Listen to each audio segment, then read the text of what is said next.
in my ass. I just banged your wife? Name of this garbage show again that I'm on. Total Nonstop Impact. My name's John, capital letter E, period, Bravo, and you're listening to the Total Nonstop Impact podcast. This is the jaw-jacking Tuesday Night Impact, and his mother called him son because he shines like one. Mocha Skin Manimal, Rohit Raju, and you are watching Total Nonstop Impact. This is Taya, la güera loca, and you are listening to Total Nonstop Impact. The Walking Weapon, Josh Alexander, and you're listening to Total Nonstop Impact. We are the Rascals, and you are listening to Total Nonstop Impact Podcast, baby. Woo! And what you're really listening to is Total Nonstop Impact. Don't you dare miss a lesson. Oh, yeah, yeah, yeah, yeah, yeah, yeah. Hey! What's up, Impact Wrestling? Let's make some noise!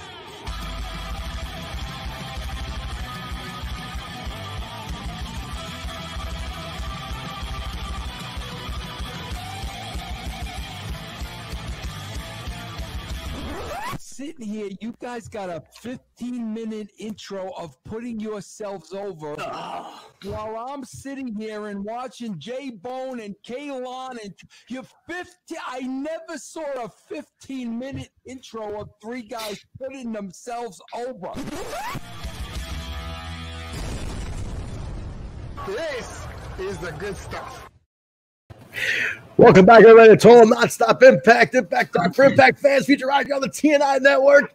This is Trent, along with Jaybone and Bill. This is the Emergence Night 2 review, and we are joined by, I've been waiting to say this. Here we go. The jaw-jacking, the Tuesday Night Impact, and Mocha Skin Manimal. His mother calls him son because he shines like one, and the X Division champion, baby, Rohit Raju in the house. What's happening, my friend? What is up? What is up? I rehearsed that shit all day. I'm like, I better not fuck this up. I gotta say it right because I gotta add X Division champion to the end of that. But look at that, man. Champ is in the house. Champ is in the house. Yeah, man. Thanks for love it. back, Love man. it. Yeah, well deserved. Well deserved. Thank you. Go ahead. I was gonna say, can I just say before we go on? We know each other. We go back. We got history. I know this is my boy right here. I was very invested in his career, and I gotta say, Alicia's here too. Alicia, welcome. Hey. You're right in time to hear me tell the champ right here how bad I marked out my living room when that happened. He won that title. I was alone. I was like, I'm not even gonna be on the watch along. I'm gonna sit on my couch and concentrate on this shit. So I'm like just gonna watch with anticipation. And I legit just fuck yeah, I'm punching the air like Jordynne against the Cavs. Like when Jordynne hits that shot against the Cavs, he's punching the air and shit. I'm like, oh, fuck yeah. Neighbors are all pissed off at me, man. So I just got to say, I've been on a high for a week because of you. Just want to put that out there. Well, I just want to thank you because you've always been like one of my biggest supporters. And you've, even when I didn't know you guys had the podcast, I was like, oh, wait. And I saw you were tagging me in it. I was like, oh, that's Trent. And I was listening, and you were putting me over huge. I was like, man, I didn't know he was that big of a fan. And then we did the stuff at AEW, and that helped out a lot. And then you got all these guys involved, and then you helped with, like, my cult following that I have. Like, my fan base isn't huge. It's growing now. But you helped a lot with that. So I definitely appreciate that. And I appreciate all you guys, too, because you guys have become really big fans and also huge supporters. And that goes a long way. For the longest time, I didn't really have anybody going to bat for me. So with anything, It was just me. It's just me. And besides like a couple homies that were also wrestling, but I really appreciate that from the bottom of my heart. That's real talk. Hey, no, listen, we're glad. It's an honor for me, man. It was just I was telling Rob, who we did a lot of work together, us three of us, and I was telling Rob, I was like, that win was like all of us being there. Like we were all part of that, and I just felt like I was so happy to see you get that moment for your career, just in general, just knowing how hard you work in your career, just get that spot. Man, it was real emotion too. Yeah. Oh, that was real emotion. It was. Oh, we could see it. Crazy. Yeah. We could see it. I was like, look at his face, man. Yeah, I was super because I never thought it would happen. You know what I mean? When I first learned of it, I thought it was a rib. I was like, oh, they're messing with me. They're right. with me. And then it actually happened. And to be honest, this wave that I've been riding it's been the best feeling in professional wrestling. I've been doing podcasts almost every single day. The followers have been growing. Impact I'm in the opening now, you know what I mean? And they've been retweeting, and I'm like actually one of the guys now. I have a seat at the main table, and I've been working for that for so long and so hard, and I never thought it would happen. And then boom, it finally happened, and it is probably the most amazing feeling as far as professional wrestling goes. It's one of them it's probably the top one right now that I've ever had, and I love it, absolutely love it. I'm gonna ride it and make the best of it for as long as it lasts. That's okay. Listen, I always say with titles, one reason all fans still mark out for titles is that that gets put in the history, and we all do. But that's in the history book. You know, that's the one that gets put into the record. That's in the list, and you're amongst that list, and that list will last forever. You know, that kind of thing. So it's awesome. We kind of talked about it in the past. It's like now it's Rohit Raju, X Division champion. That can never be taken away from you. It's monumental. It is. It feels great. It feels great. I'm not gonna lie. Let me ask you though, I don't think I ever asked this. Did you watch the Wednesday night stuff growing up? Like when you were coming up, did you watch all the Asylum shit like that? Dude, yes. We were looking for our fix because I believe WCW was gone at the time, and we needed something. And my buddy was like, dude, you gotta check out this TNA. And I was like, TNA? And then I knew Monty. He's like, yeah, I think a guy from Saginaw is wrestling there. And I saw it. I was like, dude, that's Monty. I know him. And then I started watching it, and I saw AJ, Low Key, Amazing Red. Amazing Red was there. And then Samoa Joe came, Christopher Daniels. You had Kazarian. You had Motor City Machine Guns. But before that, it was just Chris Sabin and Alex Shelley. Jeff Jarrett was there. And to me, man, it was awesome. We would get together every Wednesday. We'd pitch in. At first, they were only $5, but then it started to grow. And people start to realize this is something. And to me, the X Division was always the top. That was always, it was almost like WCW's undercard was always better than their main events because their main events always had like some screwy finish. And to me, that's what it was. It was like watching the 90s cruiserweights all over again. It just blew me away. And then I started getting I figured out these guys came from Ring of Honor. So I started watching that and just getting engulfed in that whole style of professional wrestling. And then when I first started, I was like this huge low-key ripoff. I was doing mixed martial arts at the time, legit. So I was doing all that types of stuff. And I was doing the double stomp. And at the time, nobody was doing it. So that's why I kept it. But now I've been playing around with different things that I kind of want to do. Because everyone does a double stomp. Although I do love the top rope double stomp because it's like very Bruce Lee-esque. But, we'll see what happens. But yeah, man, I used to watch it. I loved it. I still have action figures. I always I got like a PD action figure. I think I got a Monty one somewhere in my garage. It's so funny. I still have those, and I love it. So we just had Wild Guy Chris Harris on the Throwback Show last week. Really nice. That's awesome. I've met him a few times. He was backstage. Cool. Well, the talk of the action figures came up, and how like the AMW action figures like ridiculously hard to find. He's like, I got some that I sell at my tables when I go to conventions. So everybody started hitting them up like, oh shit, I gotta get that figure. So like, I think he sold out, whatever. But like the figures, TNA figures are extremely hard to come by now. They're getting more and more rare, but they were great figures. They were some of the best wrestling figures because they were super articulated. I didn't like the ones like WWE, the wrestling figures for the longest time. I hated them because at first they had the LJN guys, which I was a kid, so I loved those. Yeah. Then they had the ones with the action spring. And then they started going to the more the Attitude Era ones, but they had like the huge HGH hands. Yeah. And their limbs were super long, and you can only do like a few things with them. I was like, it's a step up. But then Impact and TNA, their action figures were amazing. To this day, I think they're some of the best ones. Maybe, hopefully, in the future. This thing keeps growing, man. You guys get some more figures going. Yeah, we need a Rohit action figure. I do, yeah. For real. I would mark out huge for that. So before I dominate all these questions, I'll let everybody talk about. The one question I had, the reason I asked about the Asylum thing was, how cool was it to be a part? Now it's like you watched it growing up, You know, like because TNA was part of this generation's wrestling, right? That you watch that, you're like, damn, I saw all these guys with that title, and then you get to win it, in Nashville of all places, in the same town, kind of where it all started too. It's gotta be a trip. Like it's a little full circle almost, right? That just hold the title you watched growing up, even.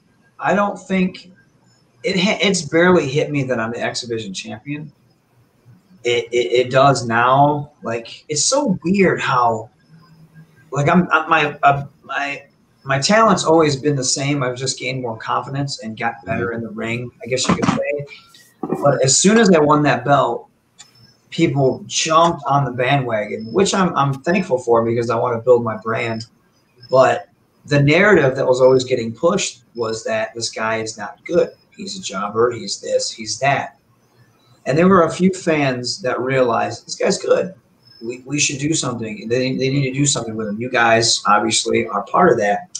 But then if you saw the outpour of actual wrestlers that retweeted, like what Eddie Edwards had said, he was one of the first people backstage when I won it. And he said, I know it's been a long, hard, because I've talked to him a million times because Eddie's a locker room leader as far as I'm concerned. I've always said he's the MVP of Impact. I think he's amazing. And he goes up there and he's a workhorse. And like, I was so happy to see him get that world title. And he came up to me and he told me, you deserve this. No one can take this away from you.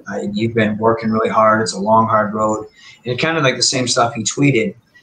But it was funny, guys I haven't spoken to in a while. He got a hold of me. Guys that I never thought would get a hold of me got a hold of me, like some really, big names. So I knew I've been doing something right. And people that I didn't even know were watching me, got a hold of me. And I was just like, wow, this is so cool. And it made me feel great. There were some fans that didn't get it. But I understand that because you push me like I'm nothing. And then out of the blue, I win it. You know what I'm saying? So but I'm not. I was happy to win it. I still am happy to win it. So that's now just hitting me. It hasn't even hit me yet that I am holding the same belt that so many legends have held, and I won it in Nashville.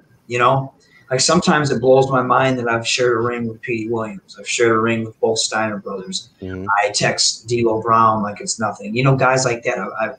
And then even now, like I'm friends with Brian Cage, who's blowing up and stuff like that. John Morrison, where he is, and I can talk to him.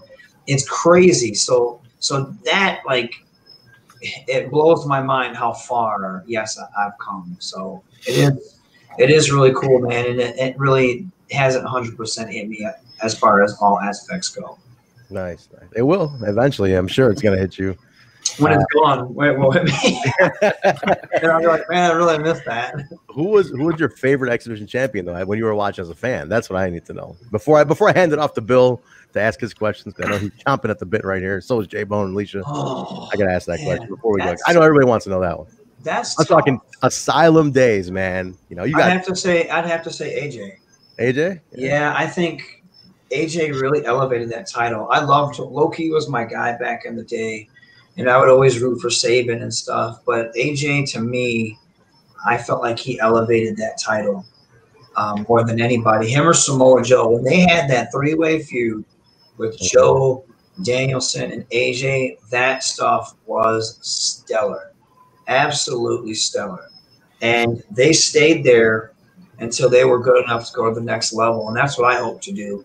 Get some really good marquee matches, get in the ring with guys like TJP is amazing. I've learned so much from him and just listening and watching. And, he's pulled me aside. He's been really great to me. And real talk, I think he's one of the best guys, one of the most underrated as far as a larger audience. Like this guy he is top. He is so good. And the way he puts everything together, he's amazing. And so that's where I want to be. And he knows that. He knows I want to be there. So he pulls me aside. And the North, they're like that too. Like, it's funny because I'm older than these guys, but as far as wrestling years, I'm not. So that experience level isn't there yet. So these guys pull me aside because they know I want to be a top guy. And they tell me, they critique me, and tell me this is what you have to do to be a top guy.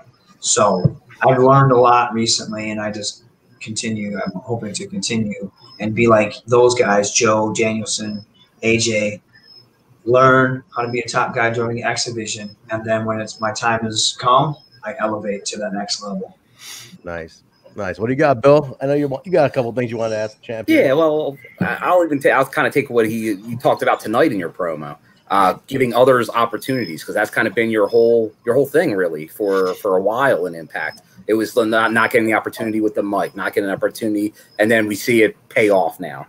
And now you want to give other opportunities. I know you mentioned TJP, who we all in the last show, like that was amazing, that match, and everything he did in that match, like almost like the handicap match. It was like, do you want to? Obviously, Chris Bay at some point probably gets that rematch, but TJP, do you want to do something with him? Anybody on the roster maybe that just like you want to see get pushed to maybe work with? Well, my number one answer that I've been asked this last week and this week, it's Jake something.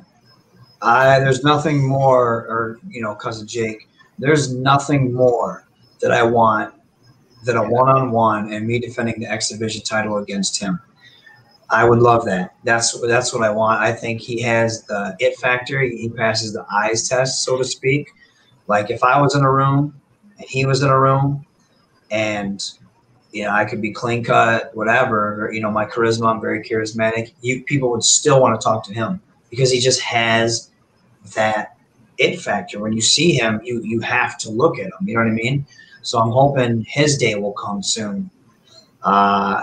TJP, Chris Bay, man, it's funny. We have this chemistry. We had it when we first locked horns. I think it was at Rebellion, or maybe it was in Vegas when we had one of the scramble matches. We kind of just. That's one of his first ones, though, right? Like when he it was. It was, and we just clicked. There was something with him and I that just clicked, and we knew it.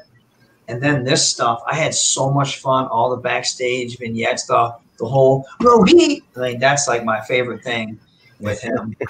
And we play off each other real well. So I would really want a one-on-one with him. I had one singles encounter with TJP in Oklahoma, and I loved it. But of course, I wasn't at my most confident. And I watched the match, and I actually really liked it. And now that I've worked with him a lot more, I would love another singles opportunity. I would love to get back in the ring with Trey, Dez, Zach, any of those guys. So, yeah, anything like that. A healthier Rich Swann, I would love to have a singles match with. So, yeah, any of those guys, to be honest, I would love to square up with. Okay, and I guess the last one to kind of go with the option that's out there, if you ever choose to do it, is option C. Is that still out there? Option C still a thing? I assume it's still out there. Is that still a thing? Do you want to go?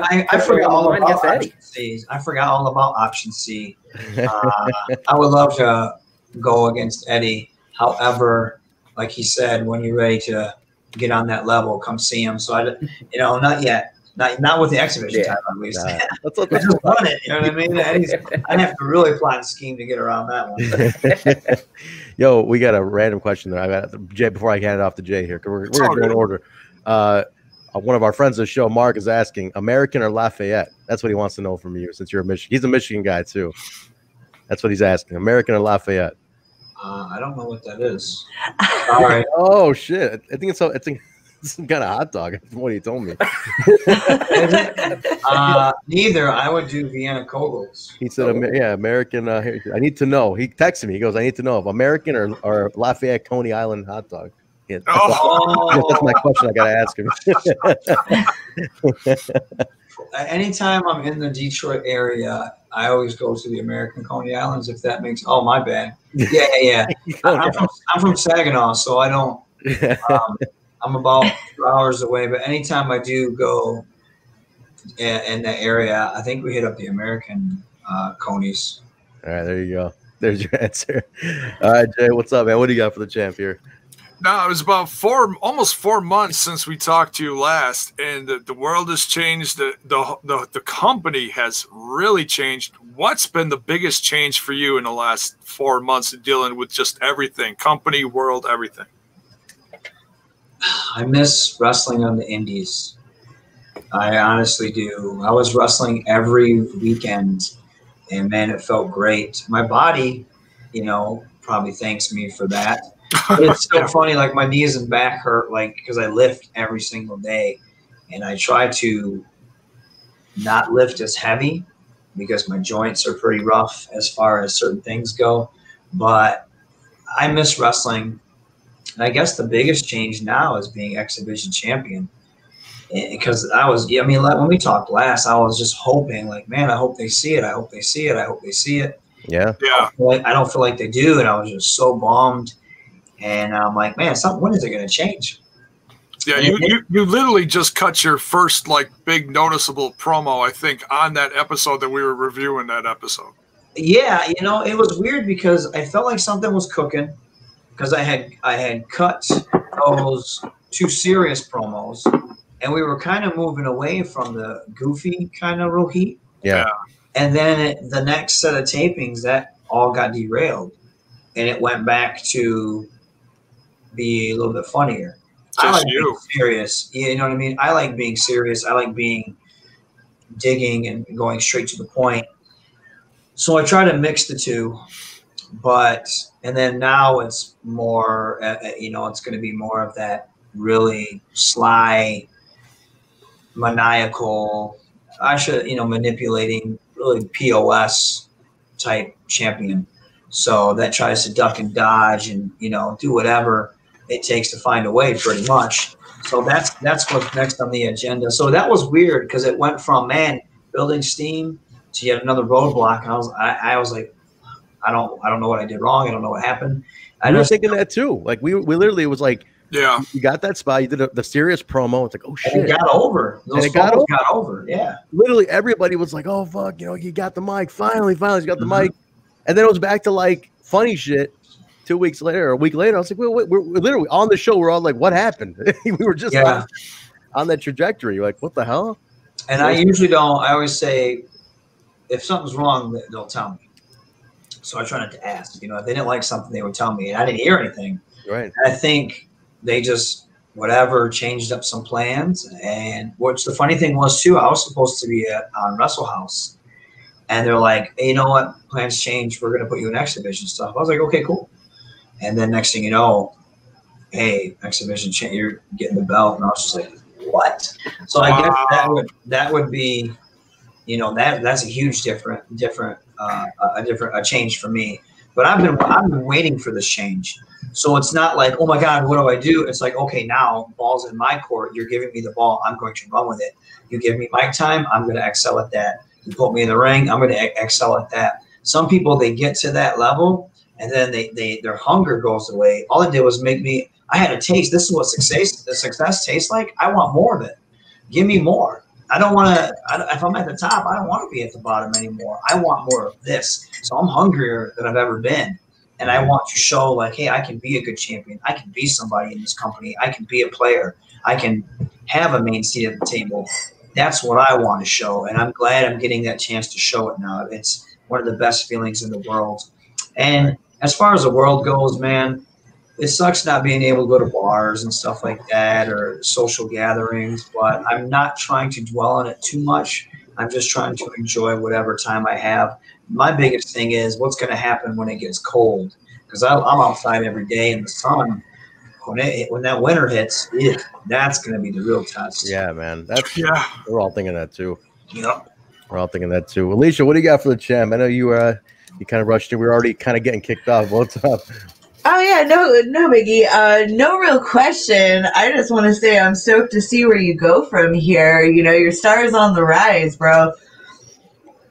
I appreciate that, and I appreciate your tweet too. And you're like, "Oh, I cried." I was like, legit. I cried.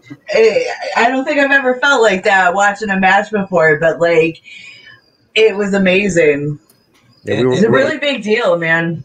And that makes me like, that's what I mean. Like earlier, like I appreciate you guys so much because that's what it felt for me. And I remember Jake texted me. He's like, "Man, I almost teared up on that." I was like, "Dude, I was in the match and I almost teared up when I watched it."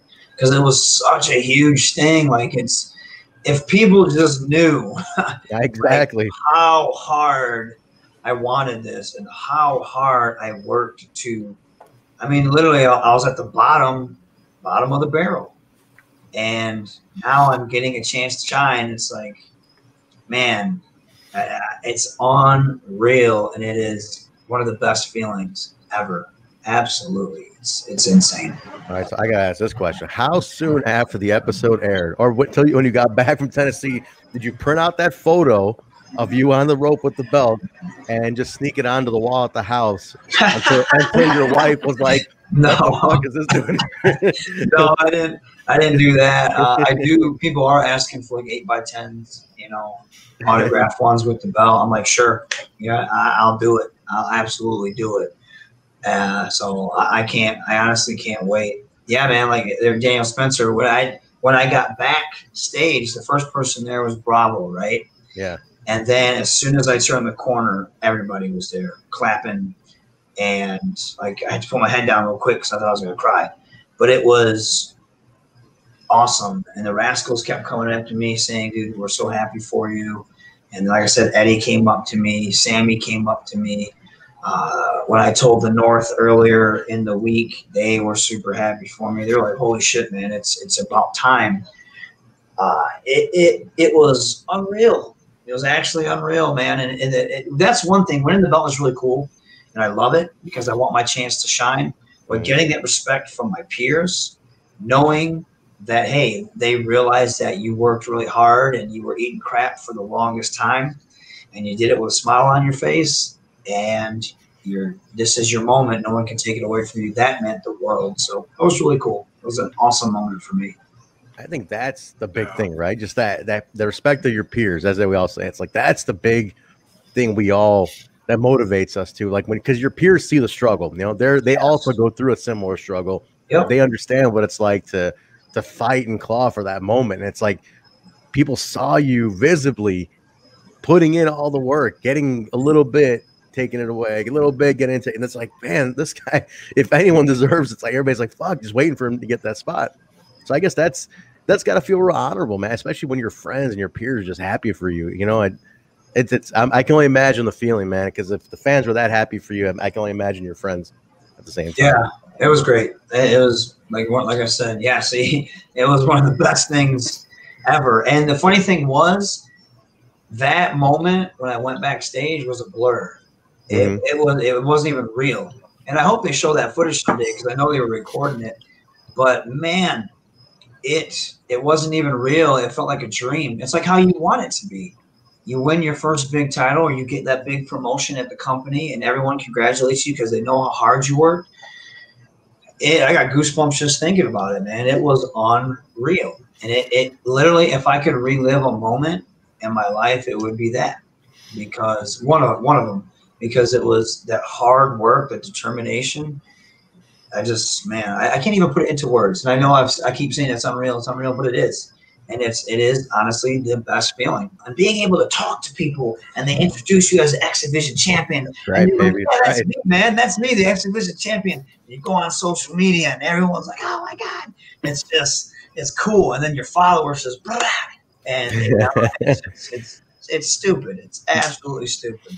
Daniel's saying he's got Kevin might have that backstage footage on lockdown. So that shit's somewhere, man.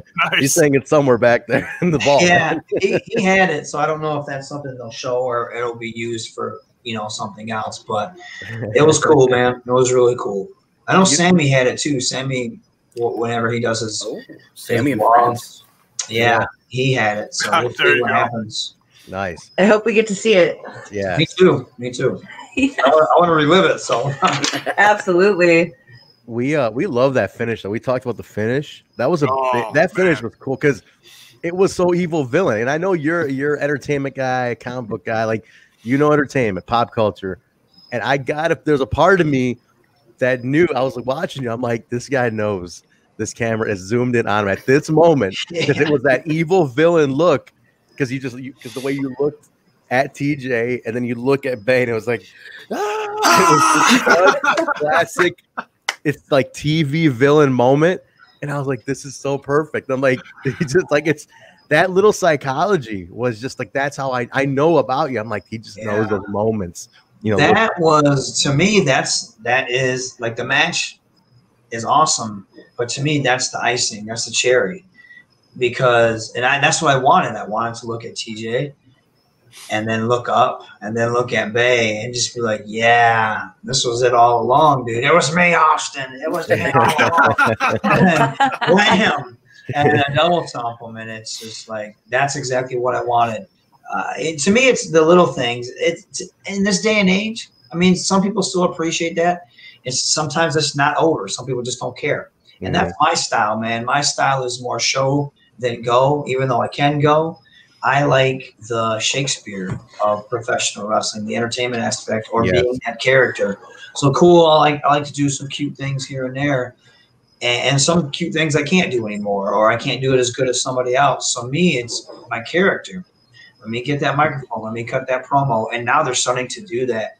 And that's my bread and butter. So yeah, that look, it's weird how some people pick up on that, and some people don't pick up on it at all. But that's my favorite stuff. To me, that's what I always pick up. Like when Vince was coming, when he was bleeding and he came up like this, you know what I mean? Just that slow stuff.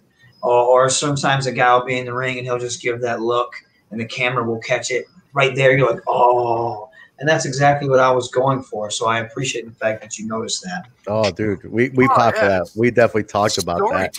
And even better if you go to ImpactWrestling.com and they a couple days later they put up the photos from that match.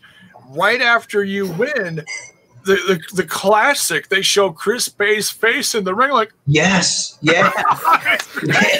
It's priceless. How that hasn't gone viral either. I don't know how, but man, that's hilarious. I just saw that today. I was like, look at this, look at that. There should be a Rohit t-shirt, you winning the belt with that look on your face on the front and Chris Bay's face on the back. Fantastic. That should be the one you autograph 8x10. So like, let me sign right on Bay's face. Yeah, right above it. Or make a comic bubble, just have him going, oh shit. Rohit! Exclamation. What happened? So what happened? So a lot of and this is kind of odd sidebar, but a lot of because our listeners, because of me talking about before all this, the stuff in AAW, I would always push, like, I'm like, you guys want to see what he can do, just watch this stuff. So people saw it. They saw Karam a lot too. So a lot of people have become fans of him. Yes. And I know Karam did a little extra work in Atlanta. He did that backstage thing. Has there been any time? I mean, I don't know if you want to can't really say much, but has he been on anybody's mind? You know, like it'd be as a second muscle. To my knowledge, no. D-Lo noticed him right away, and they said, who is that? And I went and introduced D-Lo to him. I said, hey, this guy is my tag partner outside of wrestling. And so we were trying to get something, and Scott knows him. You know what I mean? Scott knows him. So I think we work well together. And I would love to have Karam there. Sky's the limit for him. He's a young dude, jacked out of his mind, and he gets it. Yeah, you know, he gets it, and he can talk. He cuts a great promo. He does. And we just happen to, again, click and have that chemistry. And it's that little man, big man. I'm the one shooting off my mouth. And, yeah, I can take care of business, but I'd rather have him take care of the business because he's the muscle. I'm the hustle. Yeah. And all that, it just came together organically. Someone put us together at a show. And I was like, man, we look really good together. And I started calling us the hustle and the muscle. And then I had pitched to Danny. And it was funny. Danny was like, oh, okay. But then he gave MJF Karam for a little bit, and then MJF left, and he's like, okay, cool. And then I couldn't make the show, and then there was nothing really for me. And then that's when we cut the promo, and then I think it was did you guys do a show in Minnesota? No, we didn't do Minnesota. Milwaukee. Yeah. And that's when Karam went to that one, and Danny's like, I'm going to push you with Hakeem. And that's when he texted me, dude, they're bringing you back, but they're putting us together. And I was like, oh, snap. And then it was a couple of days later, Danny had hit me up. So it's really cool. And we're actually going to get together real soon here and cut some promos and send it to Rob. So I can only imagine now when we cut those with the fan base that has grown since then, when those get posted, I can't even imagine the buzz that will start to generate. So hopefully it'll be something good for him because I want to see him go anywhere because I think he's that good. Yeah. I'd rather have him and I do our thing. So we'll see. We'll see, man. Hopefully, absolutely. Bill, you got something? I'm sorry if I cut you off. I think you must say something. Well, pretty much. I think we kind of saw, like, we knew how you were feeling about things and everything you were going through. But then we were because we do the explosion reviews as well, and we saw the Around the Ring with you and David Penzer, and we're like, that's like 100% shoot interview he just gave. Yeah.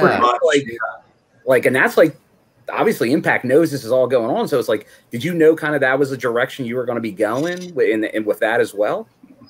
No, I had no idea. That was when I did that one. That was after I went back to being silly.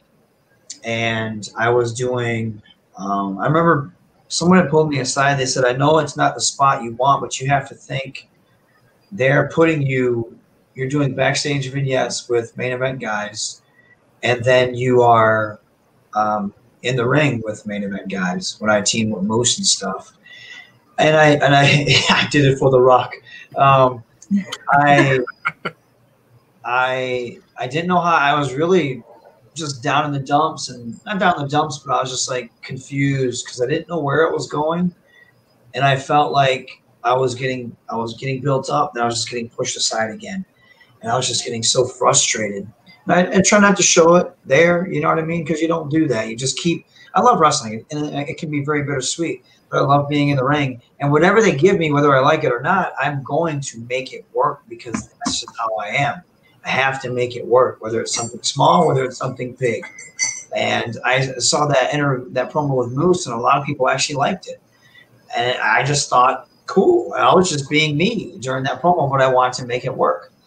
So I thought that was really cool when it paid off, obviously. And I had to think about it like that. And even when I did the thing at Slammiversary with Heath, I was like, oh, man, they're bringing me in. I'm just going to get laid out by him. But then I was like, wait a minute. All eyes are going to be on him. They're letting me cut a live promo, so they have trust in me. Yeah. They're putting me in the ring with a guy that's already going to be a main event guy here. Or, whatever they do with him, he's probably going to be a main event dude. And that's a big spot for me. And so people are going to be watching that, and they're going to see, well, this guy can talk, he can do this. And it was really cool for me. And then it ended up paying off altogether. But, yeah, that Around the Ring with Penzer, I was very frustrated at that time, and I'm very happy that it did end up paying off because I still would be there. I'd still be hustling. I'd still be working. I'd still be putting in hard work because I can't turn that off. That's just not who I am. Right. With professional wrestling, I love it too much. But it was very, very, very awesome to see that the gears switched and they finally threw me that bone. And they're like, okay, or they finally threw me that ball, I should say. And let's see what you do with it. Run with it. So. Yeah, because we talked about that week after week after week. It's just one of the hottest topics, especially this guy right here was like the most frustrated out of all of us. He's so proud of you. And I just kept saying, it's like, no, I get it. But they're not going to have him do all this for nothing. Just wait, guys, just wait. And right when we were like, it's a three-way, but he's not going to win it, is he? Wait, is he? Holy shit! It was cool, man, because people didn't really know. Because if you paid attention to the promos, there were a few fans that were like, "This dude's up to something. What's he up to?" He's, you know what I mean? Yeah. I know. And we played it off so well. Like Chris and I, we just chummy and we buddy it up, and especially on Twitter. And then even in the match, you're like, he's helping out Bay this whole time. And it was just, right time, right place. When I needed it, when I saw the opportunity, I was going to take it if I couldn't create it. And I kind of created it, and boom, there it was. So it was really cool. Amazing.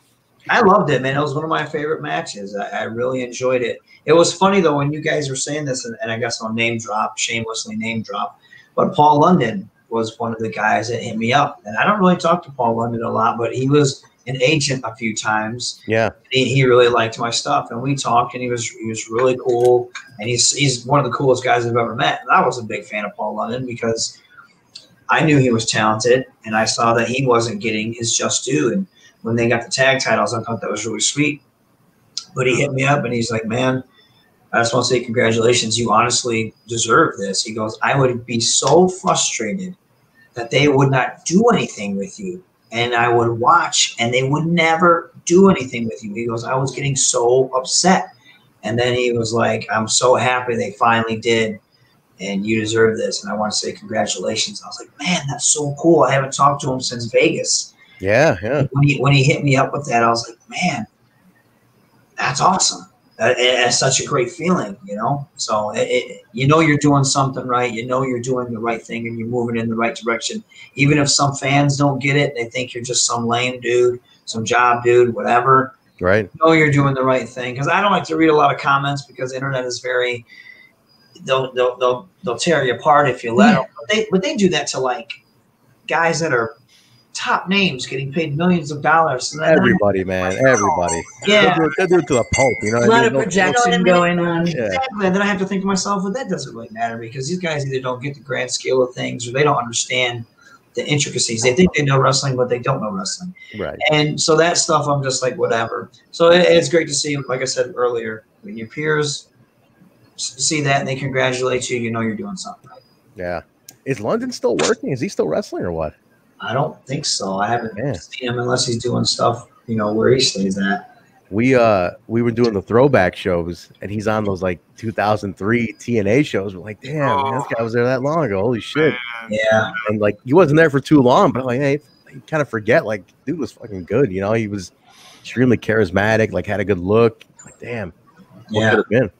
Yeah, isn't it crazy how that's what I thought I would have been, and I'm gonna keep hustling. And so to make sure it's not, but I thought I'd be one of those guys that would just get really, you know, oh, you were really good. He was really this, and you wouldn't get recognized how good you were until you were gone. And I just thought I would get lost in the shuffle. And I'm glad right now that I'm not. And I am literally like, whatever they give me, whether I agree with it, whether I like it, whether I love it, whatever they give me, I am going to make it work. Nice. Because I want with it, because obviously this will be said and done sooner or later. But I want them to be like, okay, we can put it back on him because he'll make it work for us. Yeah. And that's what I want. I don't want it to be a one and done. Like I said, I'm hungrier now. And the fire was already lit, and now it's a volcano. It's overflowing because I want success, and I had a taste of it, and I want more because this is what I've been working for. So sky's the limit as far as I see it, and I'm going to keep hustling because I want to be here. I don't want to not be here for a long time. I want to continue to be here at some point, and this is where I want to be. This is what I work towards. So we'll see what happens. Now, how often do you try to drop that in with the wife, and you're like, "Hey, babe, can you get me a beer?" She's like, "Get your son." Like, excuse me, the X Division champion is asking you to get me a beer. Has she already gotten sick of you putting yourself over at home? The people, that's what the people really want to know is how obnoxious. Well, I keep my private life or my real life private for a reason. So I'm still alive, so that should tell you something. A lot of people are asking, did Gama contact you? A lot of people in the chat are asking about that. No, Gama, I have not heard from Gama. I talk to Raj on a regular basis. I'll hit up Shira once in a while, but our time zones are different because he is in India. Yeah, and let me tell everybody, because I get asked this a lot, or I see it in when Impact is playing and I'm on, people will be like, what happened to the Hit Squad? Well, Raj got injured a while back. Mm-hmm. He got injured. I don't know what he was doing. I think he was working out, and he had knee surgery. And he's recovering right now. And Shira had some stuff he had to take care of in India, so he went back to India. And then COVID happened. Right. So they weren't having anybody travel, and that's why I got my solo thing. Because for a while they were supposed to be just Gama and I anyways, and it was supposed to be that whole Serious Rohit was supposed to lead to Gama and I, me not working for him working for me. Pretty much not taking the slaps anymore. Whether we revisit that or not, we'll see. But I'm sure they will be back. Whether in what capacity, I do not know. My thing is, comes to the treehouse. My thing is, if you bring us all back, it can't be the same thing. No. We have to move forward. So, and I'm proving that I can talk right now. So I don't want to not talk anymore. I don't want to not get the mic and cut the promos anymore because I feel like now I'm like I'm going up, so you can't bring me back down and put me back in the same thing. And that's not saying I don't want to team with those guys or something like that, because I enjoy our camaraderie and I enjoy all of that. But if it is, it can't be the same thing. It can't be the same JC Hit Squad. It has to be different. So that's my take on it. I don't want to, because someone asked me, and my whole thing is I got into wrestling to be a single star. I want to be a singles wrestler, and I'm enjoying what I have right now. Not to saying I would never want to team back up with these guys, but if we do, it can't be the same song and dance, because that won't work. It didn't work then. It won't work now. So it needs to be something constructive. It needs to be something productive if that happens. And it's progression, right? Like you can't go backwards unless it makes sense. Yes. And you've kind of broken out of that, the Hit Squad, almost, I don't want to say stigma, but, it turned into a stigma because it ended up going to that way where people just were like, they knew you were the breakout, and you were kind of like, you were leading the thing, and they're like, let's just break this guy out and let Raj and Shira go ahead and team up and do their thing, but let's break Rohit out the singles. But you can't. It almost like it held you into one spot. And then people finally got to see you break out of that, yes, and then see like this solo star that exists within this faction. Because they very well could have done it when you were in the Hit Squad. They could have said, okay, Shira and Raj, you're the tag team. Rohit's the X-Division guy, and Gama manages everybody. That could have worked, but they didn't. So because they didn't, people only saw you one way. But when you finally got to get that break, and it's like, oh shit, okay, this guy, wait a minute, he's got solo star written on him. Okay, so like, you can't go backwards unless maybe if something kicks off, a little feud pops off or something. God was not too happy with you. And that's what I thought too. Maybe they came back and it's the same song and dance for a little bit, and then it's okay, we feud with each other. Something happens of that nature, and I don't know if I ever would have, I had to think because of COVID. That's why I got my shot, because they had to do something with me. You know what I mean? There was nobody else there, so they had to give me something. And I don't know if that would have happened without that. I know we may have been just dust in the wind. I don't know what would have happened or where they would have gone with it.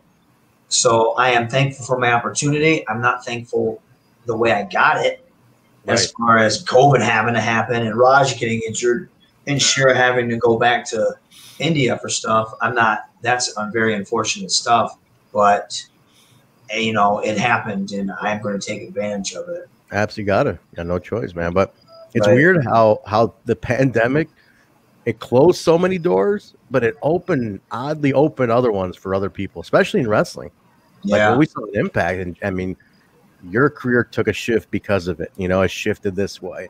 All the new people who came in as a result of what COVID did to the industry. Like just that weird shift happened, just dictated good things too. It's not like it was all bad. It was actually some good stuff, and it's kind of interesting, man. But it's interesting. I mean, Brandon Richard over here said you could use that in your promos. It took a fucking pandemic. Yeah, how horrible was that, right? Like, the end of the world had to happen. I guess hell froze over, and I got my title shot. So but that's more fuel on that story, because it's like people just doubt. The doubters all got put to rest. They just got to see it, and like you said, the wave of support that came after, and they're like, shit. Like, man, we should have been backing this guy from the jump, because he was good. Fuck, we didn't see it, but he's good. And all these people who doubted coming around now. Yeah, and we've already filmed some stuff with me with the belt, and I, like I said, what they gave me, I'm trying to make it work. I tried to make it work to the best of my ability and use it. So I'm hoping they were happy with it. And I hope fans will be happy with it. That's funny too, because sometimes people are like, "This guy sucks," or "Why did he do this?" It's like I appreciate the kayfabe of it all, and I can be such a either POS that it really upsets people. That means I'm doing what I'm supposed to do. But sometimes you guys got to realize I'm not really going to, like, to be honest, 9 times out of 10, if someone's going to walk up to me and, you know, it would be disrespectful or something like that, I'm going to punch you in the face. I've had years of fighting training, background training, stuff like that. So that's like goofy Rohit, cowardly Rohit is one thing. Scheming Rohit is one thing, but I'll punch you in your face if you – I won't hesitate, or snatch up an arm bar or lock you up or something like that, or scrap as much as I can, because people forget that sometimes. But at least I'm doing my job to where I get under people's skin. And what's coming up next, I am really curious to see how people will react to it, because I do my best to do you know, the direction they wanted me to go. I really think I do a good job. At least I'm trying to. So, you know, it's 100% with me every single time. Beautiful. Well, just like they do. Just tonight, you know, you cut that brief promo. Just you know, it's like, oh yeah, we put the exclamation point. You know, he won it last week. He's back this week, and we just the look on your face in this brief promo. It's like it's a whole new you. Wait till you see. Oh man, you guys have no idea. Don't ruin it. Don't ruin it. Don't ruin it. Just Just tune in. Just tune in, everybody. Yeah, you guys have no idea. But we're excited. We're so proud of you. We're excited that we could be part of the discussion for the fans that watch us and have you with us, and just be part of the journey, man. And we're tripping out, and we're ecstatic. You know. We can't wait to see what's next. And I appreciate that, honestly. And like I said, I have a very cult following, and you guys are part of it. And Trent kind of helped spearhead it. And another buddy of mine, these guys at this other podcast, they do mostly video games and pop culture. They're called Banter and Babble. But his tag is our Fanboy Tone. And he's been, like you, Trent, he's been pushing me. He would tag Impact every week and be like, why are you guys doing this with Rohit? I'm like, dude, you're going to get me in trouble. He's like, get me fired, man. He's like, it has nothing to do with you, man, but they need to know. And then he would tag Cody Rhodes and be like, Cody, are you seeing this? Impact's not using like this guy's like, dude, what are you? He was trying to make a statement. He was trying to get it well known, and I wouldn't like the tweets or anything like that because I can't stop him from, you know, he's a big fan, so I can't stop him. He's upset, so you know what I mean. I'm like, cool, man. As long as it doesn't come back to me, you do whatever you got to do. But it's so from the bottom of my heart, I honestly appreciate all the fans that speak out, you guys that push it, and that get behind me. There's nothing. It's fantastic, man, and I love the fact that my work resonates with people like that, and I appreciate it. And that's legit. Nice, man. One of the guys, you might take a couple questions from the listeners over here. They got a bunch of questions going on. Yes, please. That's why I'm here. Awesome. Let me find it, but I remember it. Donut Lovers, that was the username. He said, how much of a career did you have before Impact brought you in with the Scott D'Amore segment? That was like a 6-part series. So before the gut check thing, how long had you been working prior to that? Gut check was 2017. Yeah. So I was working 9 years before that. Gotcha. Okay. I had a lot of luck with Ring of Honor that I thought for sure that I had something there. I did several of their camps because at one point in time I think I was in wrestling for 4 years, 4 or 5, and I was doing MMA at the time. And I said, well, it's either going to be wrestling or MMA because I really enjoy MMA and wrestling is just kind of stagnant. And so I did the camps, and Delirious, who was the head booker at the time, really liked me. And then I said, well, shit, maybe I'll stick with this. And I did a second camp. Everything that he told me that he wanted me to work on, I did. I was in better shape. And I did such a good job. I remember Kevin Kelly loved my promos. And Delirious loved my character work and my intensity inside the ring. And I got booked. I ended up getting booked. And then I got booked again against RD, who actually writes for us now. Yeah, he's working for you guys now. Yep. And then I got booked again against Moose, gave Moose his first singles match. And then I got. What was that at? That was Detroit. And then I got booked again, and I worked. It was Adam Page was supposed to wrestle Jake, but Adam Page was injured, so Jake and I had a 5-minute match on Ring of Honor, which was one of the best things for me and him. One of our best memories. And then I got booked for a Future of Honor thing against Samson Walker. I got booked on one of the Future of Honor pay-per-views. So I had like 5 or 6 bookings, and my name kept getting tossed around each year for the Top Prospect tournament. And then nothing ever really happened. They started traveling to like Texas and Vegas, and I couldn't go out there. I couldn't afford it by myself, not even being booked, just going out there to go out there. And I remember Kevin Kelly was like, "Hey, we don't see you enough. We only see you when we're around the Midwest." And I didn't want to tell him, like, dude, I can't travel to Texas. I can't. I got a job, full-time job, because I was still working full-time, 40 hours a week, if not more, trying to pay off my house. And it just wasn't lining up. And then we wanted more training, so we started going out to the Can-Am Dojo, Border City. Mm-hmm. And we knew Scott before he went back to Impact. We just wanted different training. It was myself, Idris Abraham, Joe Coleman, and Jake Something, cousin Jake.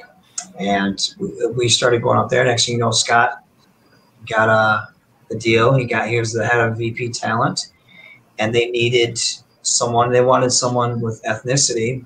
And they had Idris, and like, hey, I want someone to team up that matches Abe a little bit, so I'm going to give you an opportunity. And that's when we had the 2 matches against Garza and Laredo Kid. And I thought for sure Jarrett was in charge. I was like, man, Jarrett pulled me aside, and he liked me a lot. I was like, oh, my God, I might get signed. And then nothing happened. And then we did this Pro Wrestling Noah camp / Impact camp. And we only went for the Pro Wrestling Noah because we wanted to go to Noah, Jake and myself. And then next thing you know, Scott was like, hey, we're doing this gut check thing. We want you to be a part of it. And I did it, and I ended up winning. And that was that. And that was it, right? That was from there. Yep. History. It's interesting how many start and stop. Wrestling is like, it's like any other entertainment field, right? You get a lot of, we like you, cool, we'll be in touch. It's like you don't hear from people. You get a lot of false hope, false promises. But as you could tell, I'm sure you can attest to this, the key is staying consistent, not losing the drive, right? Because I'm sure you've worked alongside people who just lose the drive. They're like, they get discouraged, 1 or 2 closed doors in their face, like, forget, it's never going to happen. Right. If anybody could speak to that, with that mentorship, do you see a lot of young guys that you kind of have to keep their head straight? Like, I know you hang with a lot of the younger up and coming guys. You kind of let them know, hey, stay the course, man. Like, I'm living proof that the course does draw itself out if you stay on it. I do tell people that. I think I came from almost a bygone era, though, because when I was, I guess you still have to stay the course. I do tell people that. But now social media is such a thing. You don't even have to. Back in the day, you kind of had to hit the towns, make the towns and start to make a buzz for yourself by your wrestling ability. And then when social media hit, you get a good highlight reel, you get a good GIF or GIF, you get a good buzz behind you, you kind of entertaining, you do some videos or whatever, and then people latch onto you that way. That almost is a thing to where you're starting to be you're marketing yourself. And I've seen a lot of guys blow up from that. And if you know how to master that and also be a good professional wrestler, I think you have a better chance of getting success quicker than kind of the way I was brought up doing it. And you still got to make the towns and stuff. But, man, if there's such a niche crowd of, like, fans that just like the athleticism style of professional wrestling, and then you have guys and girls that like the old school style. But as far as social media goes, I think once you get popular, people like to jump on the bandwagon, even if they don't like what you do, they just want to be a part of it. And then that helps people blow up more. But I see, I guess now that I'm not really traveling, I don't see it as much, but I try and tell, younger guys, you got to stay the course. Hell, man, my friends have had to tell me that recently. Just stay the course. And I'm stubborn, so even if I'm not happy with my position, I'm still going to work hard, like I was saying earlier, to change that and do my best to change it until it's just not going to change. So, you know, and I'm glad it did change. It's hard, man. Wrestling's bittersweet. Yeah, definitely is. Definitely is. Now I want to ask a question on behalf of Bill, because Bill is he's the merchandise, Impact merchandise collector here. He's got like ring use shit. Like I'm talking like he's got rare stuff. Bill, he's got the moose vest. Is that the moose vest? That's the moose vest. Yeah. It's one moose vest. Yeah. We got to know what's the Rohit Raju gear coming up, or one of the court that's coming up for auction. He's got to add something to the collection, man. We got to get something in the collection. I have my original Sherwani. If you want that, I mean, that one, I'm not going to wear that one ever again. That was the one where it was the burgundy one that wasn't shiny or flashy. And then I'm still going to keep the blue in. I got the red coat at the moment. I'm trying to do something different. I don't know what I want to do yet, but there should be something new coming up. Hopefully by the next time in October or something. But I don't know. We'll see where that leads me. What happens? Right now I'm just working on new gear. So nice. The new gear is cool though. The new logo and everything is pretty dope, man. But Bill, as a fellow Desi guy, like my brother here, I would love to see you rock a Sherwani. Oh. If you would rock that out, because it's always a novelty at the weddings, especially at the big grand 800 people plus Desi weddings. Yeah. When there's like the white folks who show up and they dress up, they're like, everybody's like, oh shit, look at this, and they like rock it out. So Bill, definitely get in touch, rock that out. You know, get that. I'm in favor of. I'll embrace any gimmick. There we go. There you go, man. See, I'm cutting deals. But when you walk through your house, though, you got to come out like I do. So you have to be really intense and over the top, and tons of facials and stuff like that. So one of the things that Danny did love about him, you know, about Rohit, was the walk, was the entrance, that arrogant walk, that just like. Well, he's the one that told me that, because he's like, dude, you're walking out there with no confidence. You need to strut your stuff. And when he actually got a hold of me, I told him, you know, he was one of the people that helped me find confidence and took a chance on me, because people that want to take a chance on me. And you guys helped a lot as far as, you know what I mean, boost my name and my recognition and my talent. And when he told me that, he said, dude, you're walking out there like you're too timid, and I know you're loud and you can be obnoxious. You got to give that to me. And then when he watched, I can't remember what match it was, you told him, and he's like, that's how he should be. That's what I want to see. So I thanked him for that. Yeah, it carries, man. It's awesome. It's awesome to see that still carry through. So definitely, man. I'm going to give another few minutes. I know it's getting late for you. I appreciate you've been on with us for an hour. I definitely don't want to take too much more of the time. I just want to see a couple more questions from the crowd. Then we'll definitely let you get it right, man. I appreciate it. Thank you. You got it. I do. Well, anytime. You know, this is people over here going, we should make you a permanent guest on the show. They're like, just make him a permanent part of the panel over here. If I had time, I would. I know, guys, he's busy. He's got to do tapings. You know, he's got to do other podcasts. He's the exhibition champion, for Christ's sake. Exactly. I got to do real life stuff, that's what keeps me busy. I want to know how much you're rubbing this exhibition title win in Ethan's face. Oh shit! I can't. They held the tag title for like what, 385 days. Yeah. But you know, he really wanted that X title. Probably, but I'm sure he was happy with that long, sweet title run. So yeah, I can't get him there. Yeah, not at all. So hang on, I'm trying to look for something here. There was a bunch of. I want to throw this in here real quick. Speaking of Ethan. He put out a video, and I'm assuming it was recorded while you guys were like on the road to this past tapings that we're watching right now. It was like he joked about it was you, Jake in the back seat.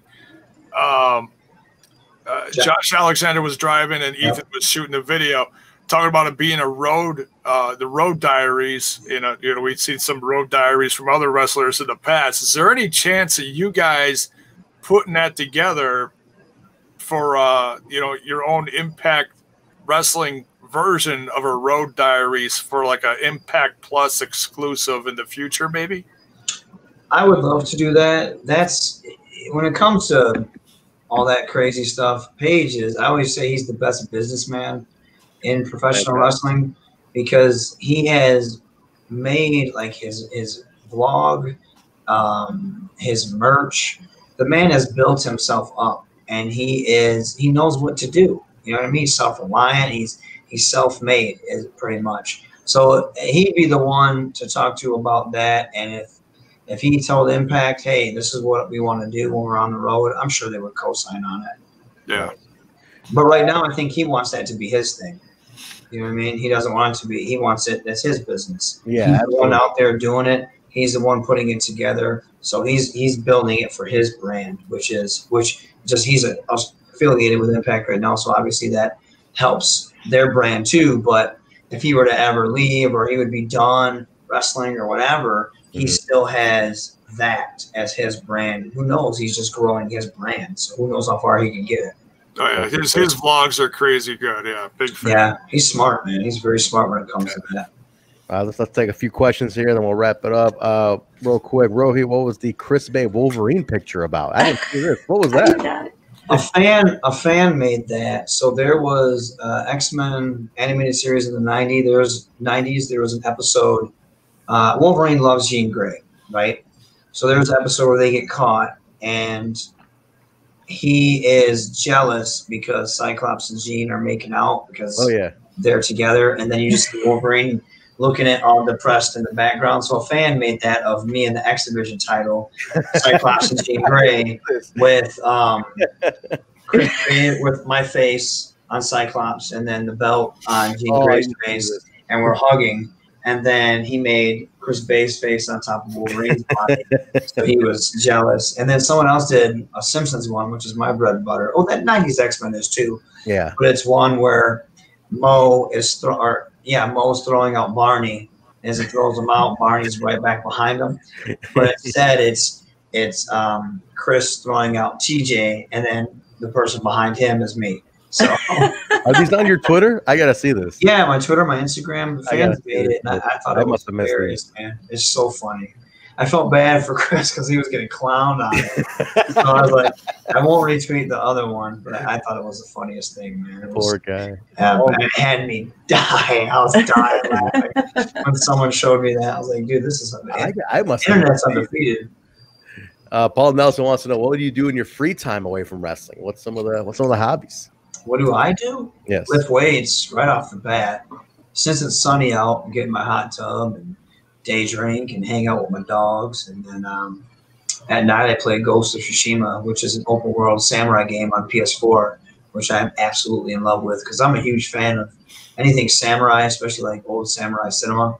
Like, Satoichi, the Blind Samurai, or the Toshihiro Mifune films, or, Kurosawa flicks, stuff like that. So even like Lone Wolf and Cub, stuff like that. So and I'm a sucker for open world games like Red Dead, Grand Theft Auto, Assassin's Creed, Witcher, and then this is just putting two of my favorite things together. If they could do one which was Kung Fu, I would be sold on that too. Nice. Yeah. Nice. We got a question. Somebody's asking, you got the best flying knee in the business. Will that become your finisher in the future? I love that flying knee. And I love the fact that people actually recognize that because I throw that. I see some flying knees. I'm like, man, that was the most. Because I swear, some of these guys, some of you wrestling fans are way too forgiving. You guys really allow subpar stuff to get popular. Like, I see guys that'll do a sequence, and just because they did the sequence, you're preconditioned to cheer for it. And sometimes I'm like, that was not good at all. Absolutely. I get it all the time. But, like, you guys are like, I've seen, like, you're too lenient on stuff. Like, the way wrestling is nowadays, some stuff is just not crisp. It's not good, but it gets a pass. No one's held accountable. You know what I mean? It's almost like you just you get a ribbon, you get a ribbon, you get a ribbon. No, that's not how it should be. If you're not good at it, tell them. Because I don't want to be. I hate it when I go to the back and everyone's like, "Great match." No, tell me what was good, but tell me what was bad, because I know it wasn't a great match. If it was a great match, I'd be at the top of the card. So, there's things that you can improve on, and I always want to be critiqued. And yeah, man, this is, I don't know why you did this. This looked good, but you need to work on this. Because how am I going to get better? And I think wrestling fans, there's too many of you that allow subpar stuff, even subpar workers, to get to the top. And I don't want to say I'm not jealous of that, because I'm happy that people get success. But man, I say it in my AEW promos, you guys are too preconditioned to cheer just stuff. Oh, he did a Canadian Destroyer, so let me cheer it because you know what I mean? It's like, come on, man. Have some Petey Williams. Have some standards. Or Petey got he took that great move and killed it. But no, actually, the move that I want as my finisher, and it's funny because I've been trying to do a new finisher, and I didn't get a chance to mess with it at all. There's an explosion, but the Unprettier is what I have been. I want to get over, and that depends on if I get over or go over. So on how I go over. So, and I asked Josh Alexander actually gave it to me, or gave me the idea for it, and then D'Lo came up with the name, The Goodbye from Mumbai, and I was like, man, that's sweet. So I'm hoping in the future, and depending on where they go with me, that if I get a few wins, then that will be what I use. And because I'd like that, because no one really does that right now. But the knee will always be the setup for the finish. Right now, I like to do the knee into the cannonball, then to the double stomp as like a combo. But yeah, the knee is one of my favorite moves. That's why I have I start flying knee. Yeah, exactly. But I have the bullseye on my right knee, and that's boom, boom. That's what it's for. That's nice.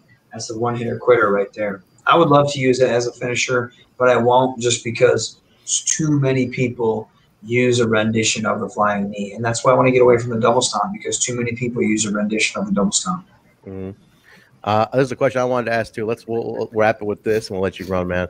Which indie talent do you want to see come in and face you for the title? Because I know there's some guys you share some roads and locker rooms with that you see are up and coming. Who is somebody you'd like to see? Maybe some of your running buddies or couple guys thinking they're a break? I don't know. There's so many good guys out there, and off the top of my head, I can't think of any. Oh, excuse me. I need more of that tea. It's hard being champ, guys. Hard being champ. Look at that. Interviews, jet flying, limos, get limos to get into. Funny thing is, going off topic, when I came backstage and they were filming me, I said, with a tear in my eye. I cut that whole thing. But I don't know. I like to see Alex Shelley brought 3 guys in. I think it's Ben Carter, Lee Moriarty, and Trey Lamar. I've never seen them work. I've seen Ben work, and I thought he was really, really good. But I never seen the other 2 work, but I heard about them, and they were really cool. But it'd have to be someone that I knew, because I would want to see them catch a break. But the first name that pops off my head, and that's only because he's my boy, is Carm. Yeah. We'll see, man. What's the future's bright for Carm in any sense. So hopefully it's here. It'd be real nice to have him in here. But cool, man. Listen, I know it's been about over an hour, so we definitely want to thank you for jumping on, brother. That doesn't bother me, man. I can talk wrestling all night and just shoot the shit. So I just appreciate you guys having me out again. And like I said, I appreciate the support from all of you guys. That means a big deal. It's a big deal to me and the fans that are in here. I know there's a huge chunk of them that continue to show support. And I honestly, from the bottom of my heart, that's legit. I appreciate that a lot. Absolutely. Because I'm not going to go anywhere. If my voice isn't heard, I always tell people your voice needs to be heard, because they'll listen to you before they listen to me. Okay, listen, that right from the champ's mouth, guys. You heard it for your first. But, bro, tell them where they can follow you, where can they connect with you, Instagram, Twitter, all that stuff. At Hakeem Zayn, that's HAKIM. That's my Twitter. Raju Zayn 80 on the Insta. If you type in Rohit Raju on YouTube, you'll find my channel, which I only post content that I can get my hands on. So there isn't much as far as indie stuff right now.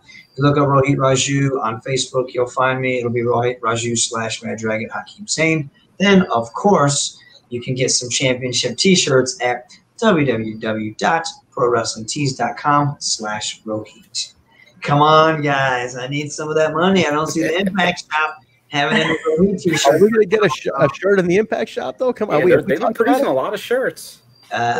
So far, no X Division one for the champ yet. So we'll see. But as of right now, you can go to the Pro Wrestling Tees, and that money comes into my pocket. So I appreciate that.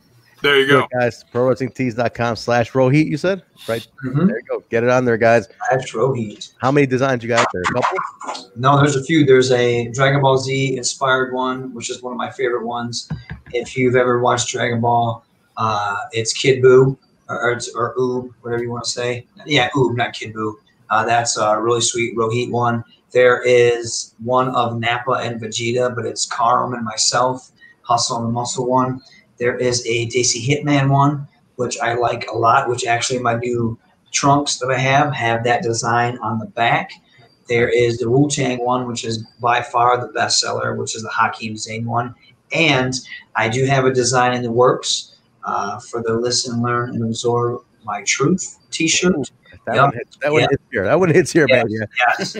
And I do want to get a design with me in the X Division title. So I'll probably do that one next. Since that one, I'll ride that wave. I want to get some of those t-shirts. But my favorite one is either that Hakeem Zayn Wu-Tang one or the DBZ inspired Rohit Raju t-shirt, the very first Rohit Raju t-shirt. Very nice, guys. Now, there's a bunch of designers who do listen to the show. So if you guys got cool designs, hit the man up. Dude, please. Hit me up. Hit them up, guys. Also, workout tips. I'm sure people are coming to you for that. You are jacked as shit now. It's because I take the picture after I have the pump. But I was told, and I'm actually thinking about doing a Patreon. I was told by several people, you can't be giving that stuff away for free. I just, I love lifting weights. It's always been a part of my thing. So lifting weights I've loved it. When I saw Arnold for the first time and Bruce Lee, I was like, that's how I want to look. So to be honest, I lift every single day. And then since it's sunny out, I grill.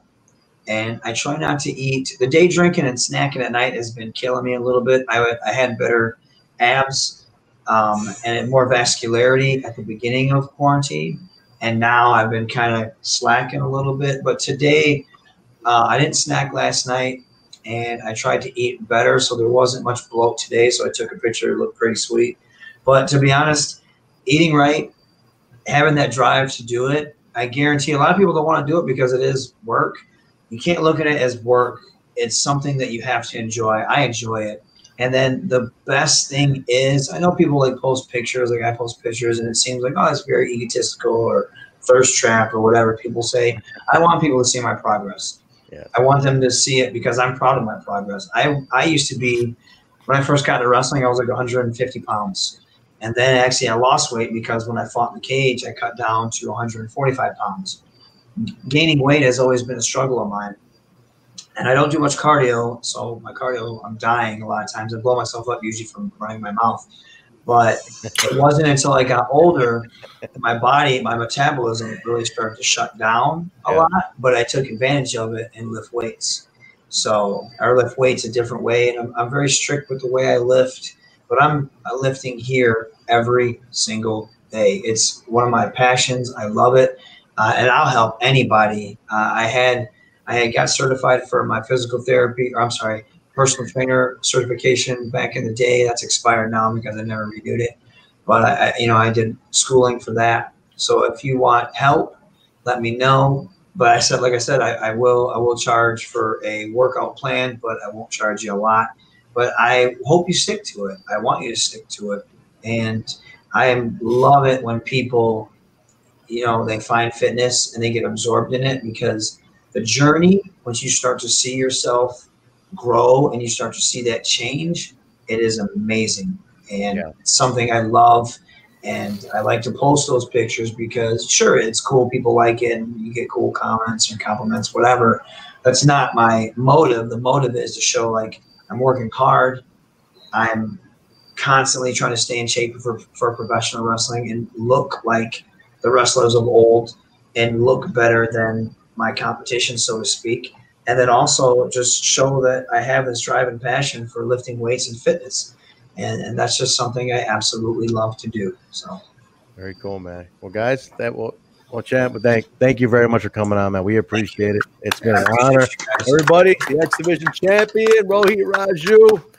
Thank you, guys. Appearance on Total Nonstop Impact. Hey, listen, we'll be in touch, bro. We'll definitely be talking about you coming back to Chicago. But in the meantime, best of luck, best of the fam.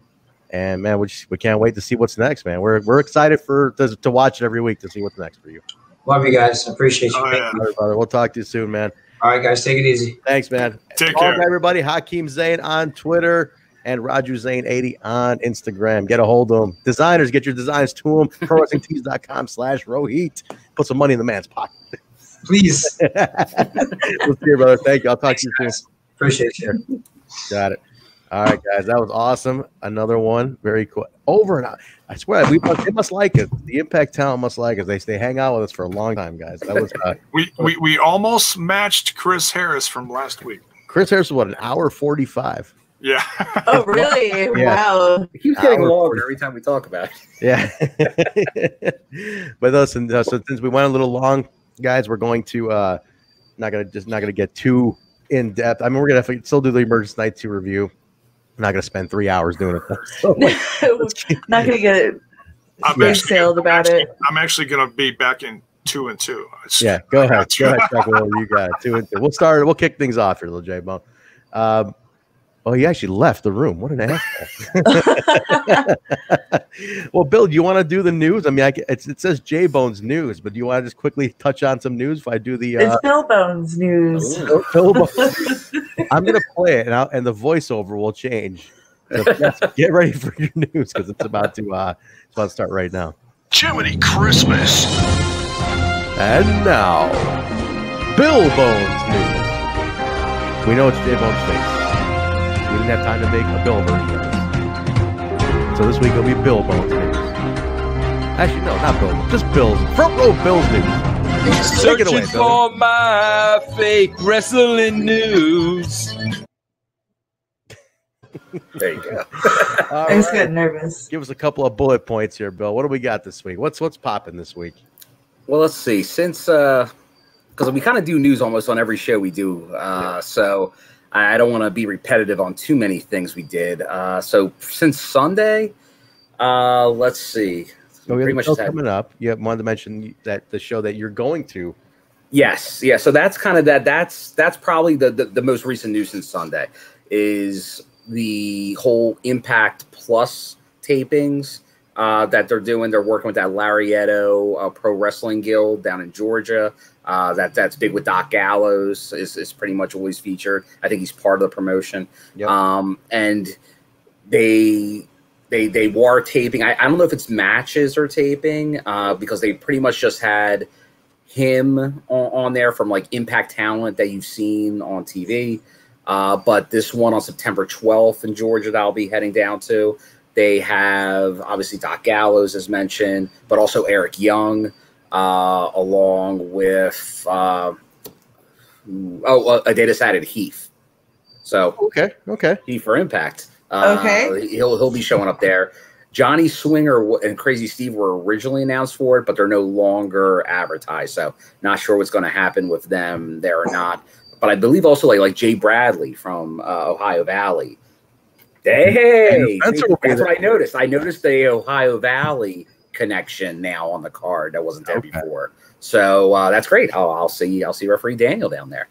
And I already told Eric Young I'm going to boo him thoroughly. I've been waiting a few years to. I'm sure he's excited for it. Oh yes, that's one thing I didn't tell Rohit. But if I could give him like the biggest compliment, I think I could give him, is when Eric Young was at his peak. In like I would say in my mind, what I think his peak was, it was really when he got into the World Class Maniac in like 2015. Right. And I remember talking like back at Bow for Glory back in North Carolina, like the writers at the time, and the glowing words they spoke of Eric Young at that time were very similar to what we just heard about Rohit. And it was like what they said is Eric Young, you could give him anything to do and he would hit a home run with it. It's true. And that's what Rohit's doing now. He could do comedy. He could do just the meanest, nastiest guy and do it well. Just always do a great job with it. And that's what Rohit's doing. And that's honestly that's what Eric Young was doing. And that's why it was so great to see him back, because he kills that character. And you need that on the roster, guys. But not only that, if you need him to change and be something else, he can do it. You need utility. You need those people to do that. I'll be booing him. But I know when the Good Brothers were signed, there was kind of like they're going to be producing content for Impact Plus. So who knows? More and more Impact stuff getting thrown in there, and I like that. Becoming a blend. Both officials there. So maybe we'll even get more. Like, hey, if this turns out to be even more and more Impact, I'm freaking getting in a car for a 12-hour drive to see Impact Wrestling live in some form. So the more I get of it, the happier I will be. But no, like that's pretty much the main news since Sunday. I know we kind of hinted on some of the other stuff, but that's kind of the most recent Impact Wrestling news. I want to bring one thing up. There is a bit of news. It is one of our most loyal listeners, Mir Neeson. It's his birthday today. Oh, I definitely wanted to make sure we wished Mir a happy birthday before he shares a birthday with Kylie Ray. It is her birthday in wrestling news. Oh wow! Happy birthday! Happy birthday to Mir. Happy birthday to Kylie Ray also. So how about that? There's a little extra news there. So happy birthday to y'all. But yeah, it's about the news. Nothing too crazy going on. I mean, other companies doing their thing. Impact news wise, new merchandise is out. Yeah, there is more new merchandise. That would be the last part of news. Shop Impacts keeps adding stuff. Yeah, a bunch of new merch, guys. Get it on Shop Impact. I think the Euro store even added a bunch of new stuff too. Yes. So, if we can, anybody at Impact, I'm looking at Ingrid on this one. Can you make sure we get hoodies this fucking winter, please? Like, that's one thing, like actual zip-up hoodies. Can we just get zip-up hoodies for Impact this year? Because we never get them. So if we can get zip-up, it'd be nice. I am so 100% for a zip-up hoodie. Yes. But so against a non-zip-up hoodie? Yes, exactly. Exactly. I have the one pullover hoodie they did years ago with that, like, death metal-looking logo they had. But you couldn't even tell it's a TNA on it, which I still got. Very comfortable, but it's like that's it. I'm like, can we get a zip up? So hoodies were not there. We didn't get them for sale. Ingrid. There were hoodies. I did see them. They were they're non-zipper hoodies. Non-zip ups. We need the zip up hoodies. Yes, Daniel's pushing for it too. We got people on the inside. All right. Very cool. So we have to make a TNI zip up hoodie. All right. Well, hey, listen, let's jump into the show, guys. So it was Eddie Edwards kicking off the show, Emergence Night 2. Coming off the big one from last week. Last week was a huge show. Literally, we said it's like pay-per-view quality. We paid money for that show. Night 2, already stacked as well. Anchored by the women's title match, which we're going to get to in a second. But Eddie continuing the open challenge, answered by Rob Van Dam today. And I think we kind of unanimously were all talking about this is one of Rob's better matches.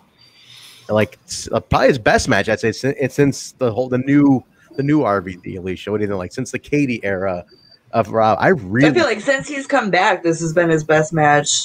This seemed like classic RVD to me. Like, he did all the moves. He was taking like those. Like, you ever notice when RVD gets hit, like it's almost like a bomb hit him sometimes. Like, I love the way he sells certain moves, and I felt that here. I'm like, finally, I'm like RVD. Like, it's a little nostalgic RVD over here, man. So. Definitely a great match. I loved it. Jay, what the fuck? What are you looking at? What's distracting you over there, Jay? Oh, I'm just looking at the chat.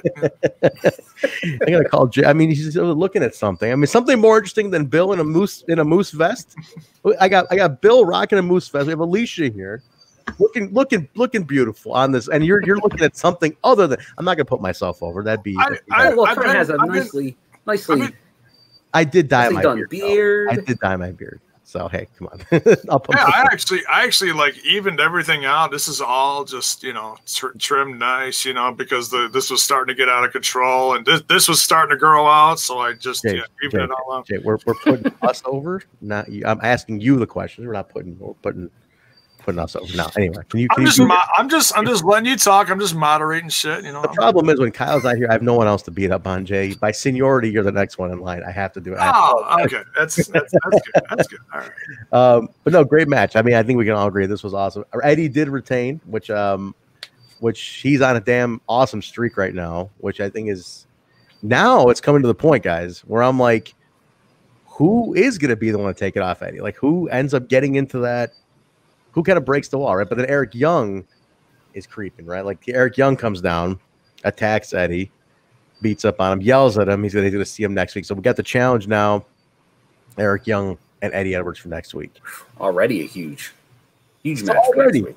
Do you guys think it's a little quick though? No? Nope. You're good. Tell me why. Tell me why it's not too fast. Because he was top of the game when he left. You know, this isn't like some noob coming in and having to work his way to the top. Dude left at the top. You know what I mean? There's just certain bridges you can't knock down. You know what I mean? And it doesn't bother me like it would, you know, just some Joe Schmo from Idaho coming in and being like, I want to be the champ. I want to be the champion. I'm Joe Schmo from Idaho, boys. Sorry to any Joe Schmo from Idaho. That wasn't a personal attack. If I see a Joe Schmo like pop up in the chat here, I'm gonna fucking mark out. I happen to be from Boise, Idaho, and I take offense to that guy. I do believe they're talking about me. No, listen, you're right. That's a great point. He did leave on top, and the is there, right? It's like he kind of holds the key to, like that seniority holds a key. But I do like the counterpoint there, right? Eddie Edwards like, wait, it's my house now, not yours, and it's gonna be that's the fight. So I do like that.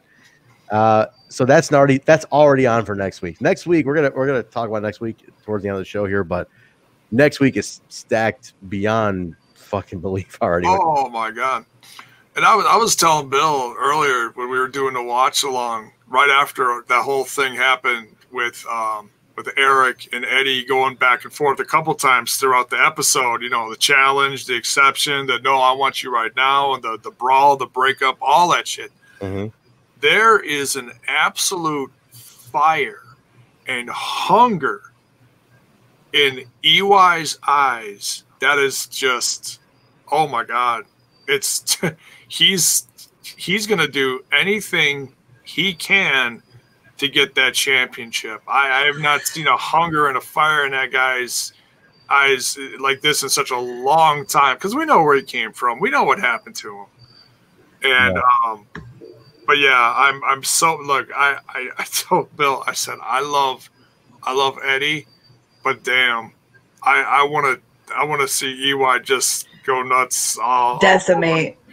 Yeah, man. I just if he takes it next week, dude, I'm gonna fall over in my chair and be like, yeah. It's like it wouldn't be unbelievable for me. Like if he took it, I wouldn't be like, oh, it's stupid. It's like, yeah, I mean, he's viable. He's a credible threat. Yeah. You know, he's already got in Eddie's head. He's already rattled everybody's cage. It's like, dude's a credible threat. I could see it. I mean, look at what he did to Rich Swann. If that's not sending a message to everybody on the roster, like, what else would, you know? True. Very true. He came back with a mission. He did. You know, I mean, and part of that mission being like a real thing, right? You kind of got like that chip on your shoulder. I got misused. I'm gonna fucking show the world. And he said in some interviews he's done that, like, he said that, like, he's like, I can't believe they couldn't find something for an Eric Young to do, you know? Yeah. And it's like, how do you not find something? He's like, I've proven that I can do anything, and it's like on you guys for not finding something for me. And he's already he's in a month. He's already literally at the top of the card, which I love. All right, Wrestle House. Bill, set up Wrestle House here. We got a toga party. Talk about Wrestle House. Oh, it's a toga party, Daddy. All right. It's yeah, we get to the Wrestle House. We start with the Deaners. They're getting ready for the toga party. I believe at the bottom they go as sharp dressed men at that time, and Toga. I like this one. Yeah, it's Toga Nonstop Impact. It really is. So we see them. So that kind of sets us up on what we're going to be having. And we go from there. I believe it's to what we like to call the exotic suite of the Swingman. The exotic. Yeah. Where he is sporting only a toga that the Swingman could sport out of the finest tiger. You mean his fleece blanket? Yes, his fleece blanket. Well, the stuffed tiger was still sitting on the bed, so he was not straight out of the Tiger in that closet, man. This is a straight out of Tiger King, man. Like Carol Baskin was having a fit watching this shit. And then we see his young boy, Crazy Steve, come in. Steve, it's his young boy.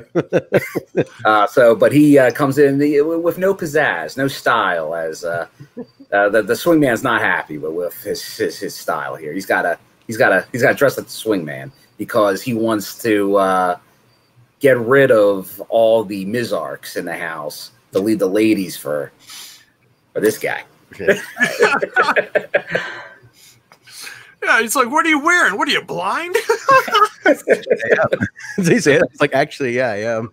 Or something. Like the next step, they're all in the living room, right? And they're all kind of like hanging out, drinking, dancing. Party boy Acey. Party boy Acey is there. Just kind of like doing that like drunken, like only guy in the room dance. Like that. The Running Man. Just like what the fuck is happening? And Kylie comes in very, very modest. She's got a t-shirt on underneath her toga, which is very modest for her, which is very Kylie. Happy birthday, girl, being, you know. But she comes in. Now, Taya's drunk already, right? At this point, like, was she already hammered here? I think everybody was because they were doing straight alcohol shots. So, clear liquor, bro. It's just carrying the bottle with her because she does refer to Tommy that it is what did they call it? It wasn't a Chattanooga. Yeah, there you go. Chattanooga. Yeah, they're not in Chattanooga. They're in Shagatoga. Shagatoga, Jesus. The seniors again start cornering Acey on the beer, the stolen beer. Acey's like, you guys asked me that last week. I never took your beer. And then they go for the truce again, like truce, you know, do the bow. Lawrence D, aka Lawrence Delicious, as we've named him on this show. Lawrence Delicious shows up. He first barges into this is next cut into Swinger and Steve's convo, and ducks down. Actually, he's like in the middle of them. Swinger's kind of trying to teach Steve about Fujiing somebody, right? Wasn't that the lesson? How to Fuji somebody? Fuji. So powder in the eyes. He told Jake earlier how to Fuji somebody as well. That's right. It's the lesson of the veteran. You got to Fuji. You got to powder. You got to yell Fuji and you powder him in the eyes. But so Larry D comes up. They're about to Fuji him. He ducks. Swinger gets Steve. Steve's like, I'm blind. And I could have sworn that I missed this. Doesn't Tommy come in and he's like, wait. He's like, aren't you already blind? He's like, Bob. He's like, aren't you already blind? He's like, oh yeah. But then it is. It's match time, baby. It's match time. Blindfold match. Whoever loses has to dress like the winner for next week. Next week. So match time. Right. That's a hell of a stipulation right there. We're gonna get to that one. And the match is Crazy Steve and Johnny Swinger. And this is with Jake as the referee. Where did that come from? Oh, it's because very random. Was it because he was the other one getting the lesson on how to Fuji somebody? Maybe because he is a Fuji expert now.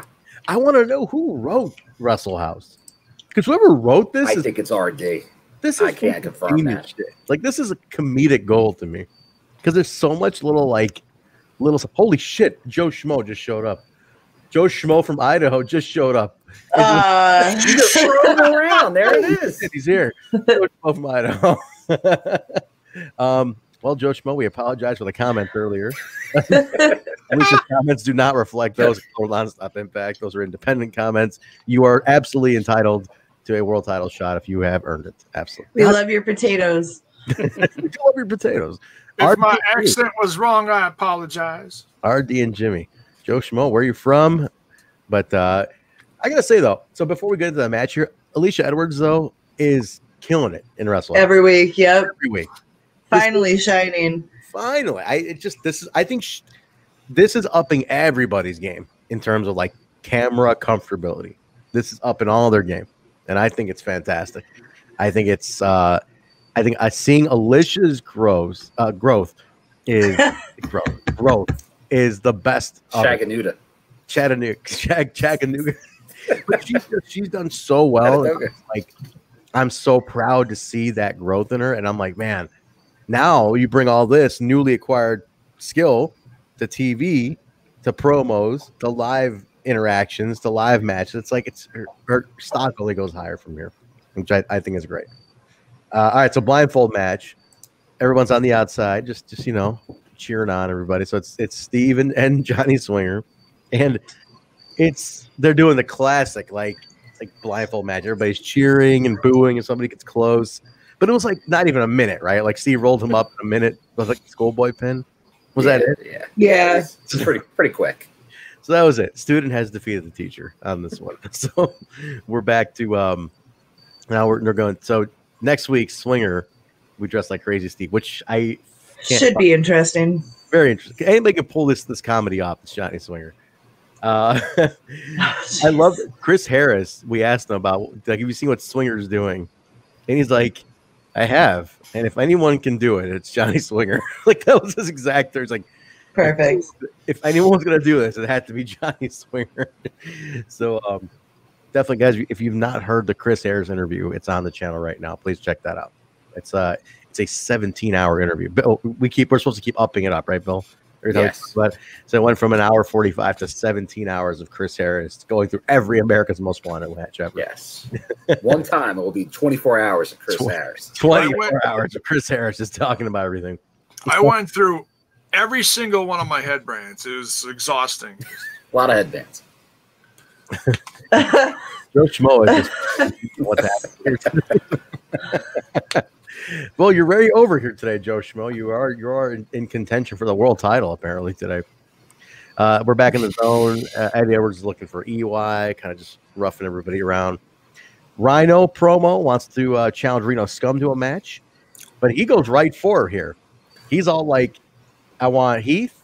It's like, get that trending, get the Heath for Impact trending. I want him as my tag team partner, and that's it. And he's going to be my partner against Reno Scum. He remembered his buddy needed a job. Remember, buddy's got kids. You got to help him out. It was trending though, because I did see there's a Rhino autograph. Oh, geez. So check this out. So Impact had the threaded hashtags today. So what's cool is like when you get related hashtags, they'll thread them together. So Impact and Access TV was the main one trending, and then it said all trending with Emergence and Heath for Impact. So that's the cool thing. So the way to do that is if whenever you guys are tweeting about it, always hit like multiple hashtags in your tweets. Yeah. Put them all together. They'll all buzz the whole thing together. So Heath for Impact did get moving today, which is really nice.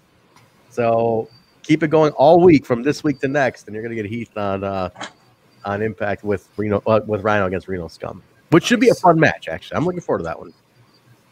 Hell yeah. Jay, you watched a lot of that stuff with Heath, right? Like his stuff up north. I didn't see any. Oh, yeah. I don't know. I mean, is he good? Is he fun? Is he more comedic? Like, tell me a little bit about Heath. I don't know too much about him.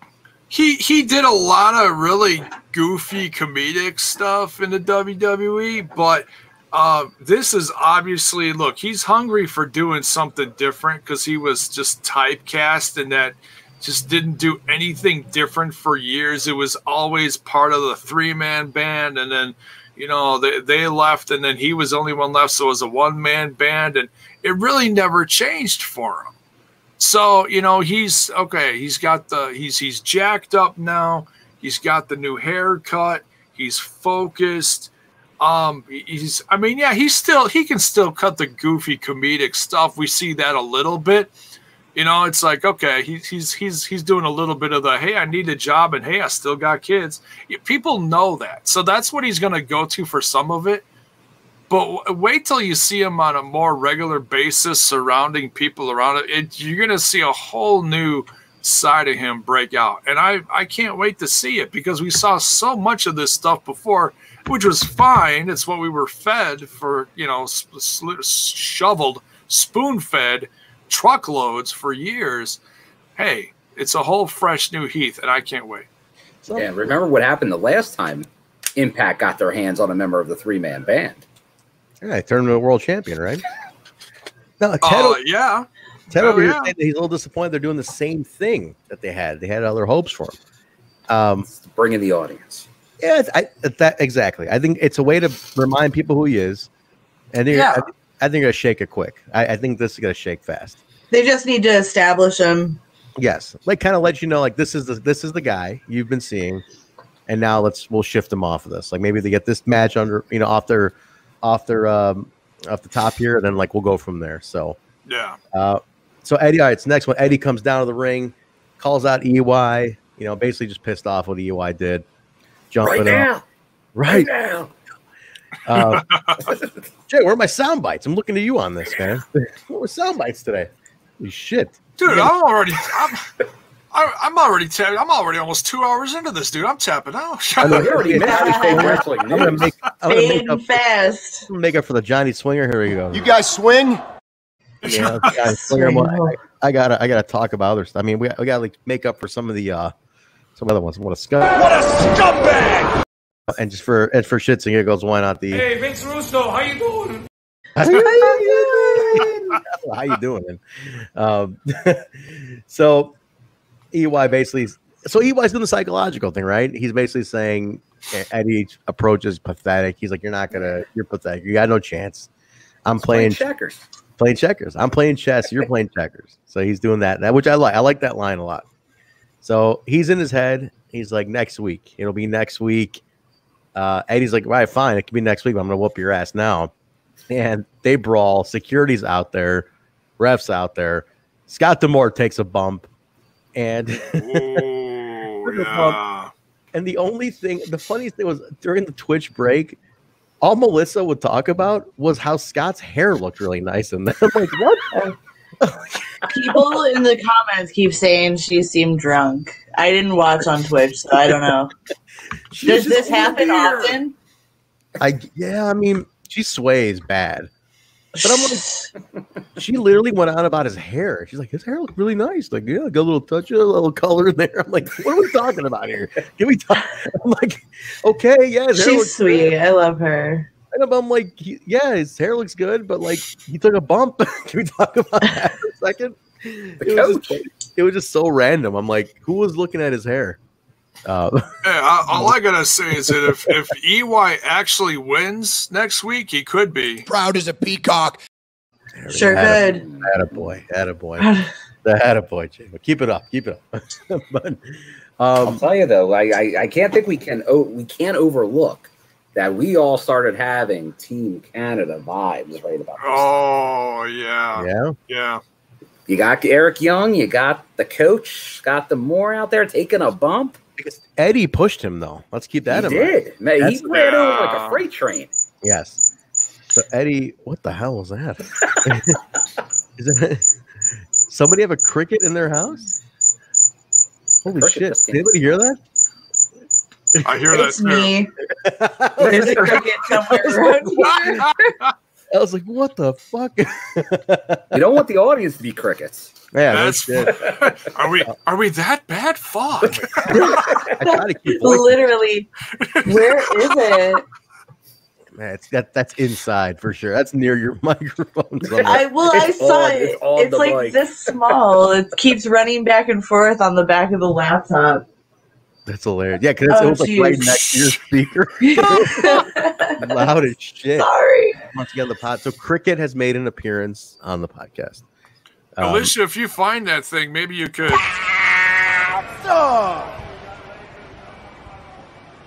Period. I'll just catch it and throw it out the window. There you go. Critical Sting almost had a heart attack here. He's like, he had headphones in. He's like, what the fuck? So now we get to the promo with our boy Rohit, which we talked about on the interview at the top of the show, where he basically open challenge, fighting champion. He's going to be the new open challenge guy. Yes. This is good, man. This is like we're watching the old TNA shows for the throwback show, and we're seeing like X Division just rule the world. He's the new right? Kid Cash. Yes. Right now we're on Kid Cash. We're on the Kid Cash era right now with Trinity. Oh wow. Where he's just shitty to Trinity constantly. But yeah, I thought it was a soundbite too, Ingrid. I really thought, I'm like, who hit that soundbite? We got a Cricket soundbite now. Sponsored by Cricket Wireless. No, so we're seeing like the X Division was like constant challengers. I would love if that's what we're doing here. Like it's just new challengers every week through the rank. You know, like just gets my approval. Yes, so this has to be done. Like he was saying too, is like if they do it right, if they do right by this, he's going to do right by it. This could be a very, very cool run for him. I'm very excited. I don't know why, Trent, but my mind, why he was saying this. Mm-hmm. I'm just throwing this out there. The one stable we haven't talked about at all. We talked about Aces and Eights, Team Canada. I just couldn't help when he's talking, thinking main event Mafia. Oh, interesting. Rohit. Well, the Rohit event Mafia. The Rohit event Mafia. Like Rohit in a suit. I feel something. I don't know. There's something on. I was having vibes. He put out a statement at the end. What did he say? Where he was like, "Who can defeat Rohit?" Yeah. Yeah, that's quite a motto, man. TJ was dogging him on Twitter. He's like, "Yo, like he's like, oh, look who's got rhymes or some shit." Like my rhymes are pretty good too. Jiminy Crickets, Daniel. Jiminy Crickets. Somebody had a really harsh comment in there. What did that about? Like when I heard crickets, I thought I was watching Raw. Yes, holy Robert show. Oh, yikes! I tried yesterday, man. That's a weird setup they got a on. Don bite right now. Is that? I think he just saw something. What's that? Oh, at least all you think was. Yeah, this is horrible. Yeah. Well, especially just the fake crowd noise and then the faces on the screens weren't matching up. It just seemed like Twilight Zone shit. Come on, he's the Black Daisy Mirror man. Ingrid does not support my main event Mafia. My Rohit Mafia. He is the Daisy Hitman, so the Rohit Mafia. Come on. It makes sense. That's funny. I think Edgar wants to cut your mic, Bill. Cut his mic. So we'll see where that goes. I'd like to see where like X Division is like front and center, man. You know, like every week. Right now, I get the world title defending every week, but like X Division on I think we're getting cricket genocide on the show tonight. I'm trying to get the thing out of the cup. It landed out the window, but it doesn't want to leave the cup. That's it. It's got the cricket is officially. It's gonna jump in my mouth when I'm sleeping. Watch, this is just gonna be the vengeance. It's officially Kyle's replacement is the cricket. The cricket has the board. We go to locker room talk. Madison's back. Her co-hosts this week are Des and Wentz, who they Karen her at one point, which I thought was fucking hilarious, where they call her Karen because is that the first Karen in pro wrestling? Yes, it's the first. It is the first Karen in pro wrestling. They're talking weed talk. She's like, "What are you guys talking about? All the plants in here?" They're like, "Yeah, all the plants." It's just total like they're just totally like just over her head. I love it. So they ask if she wants to experience some treehouse action in the locker room, and she was like, "No, absolutely not." Cricket on the mic. So Ace and Fulton, this is chaotic. Sorry. It's gone now. It's gone. Cricket's gone. He's dead. I shook him to death. My cat is afraid of bugs, Ingrid. we used to have the little like the bagpipe soundbite in here, like the death. Oh yes. Every time Jaybone was a good man, I'll do my KO. He was a good man. Good man. Yeah. He liked lollipops. You know? He was a loud son of a bitch, though. This fat son of a bitch. Loud bastard. That guy named Cricket. I still hear him in the distance too, like he's hanging onto the ledge. Like, oh, now his family's not happy. You won't take me alive. So the guests are Ace Austin and Fulton. You know, so they're kind of getting into it with the Rascals, a little back and forth. They're kind of dogging them a little bit of a brawl between these four now, and Dez is not happy though. Dez was like he was not happy about them being on, but they get a little bit of a kerfuffle here. So a little branch out here to Fulton against the Rascals, I guess, is what's coming up, Bill? Next week. Confirmed. Confirmed for next week. So that's another one for next week. Yes. Again, can we get the Rascals and a tag team title picture, please? I will ask. I think you're seeing the start. Here. I'm going to trust you. Slow and steady wins the race. We just had the example earlier tonight. You're right. Bill kept us on track with Rohit, not losing faith in Rohit. The Rascals could be next. Madman Fulton. It all happens. It all comes. True. Very true. Patience is a virtue. Very true. Impact Wrestling. Yeah. Very true. After it was over, they invited her to the treehouse, and she said no. She said absolutely not. She declined. Very polite. No smoking. But they have something. They got snacks, and she's like, "Ooh, I like snacks." I do like snacks. Like, oh yeah, plenty of snacks. They have gateway snacks. Gateway snacks, man. You got to be careful there. So that was we got a little Sammy Callahan ICU. Wait, I'm not a big on the whole smoking whatever thing. Is that where the edibles come in? Is that a thing? Yeah, whatever. Karen. What's the male thing of Karen? Is it Chad? Is it Todd? I don't know. Chad or Kevin? Kevin. Yeah. Kevin. Chad. I like Chad. Chad. Yeah.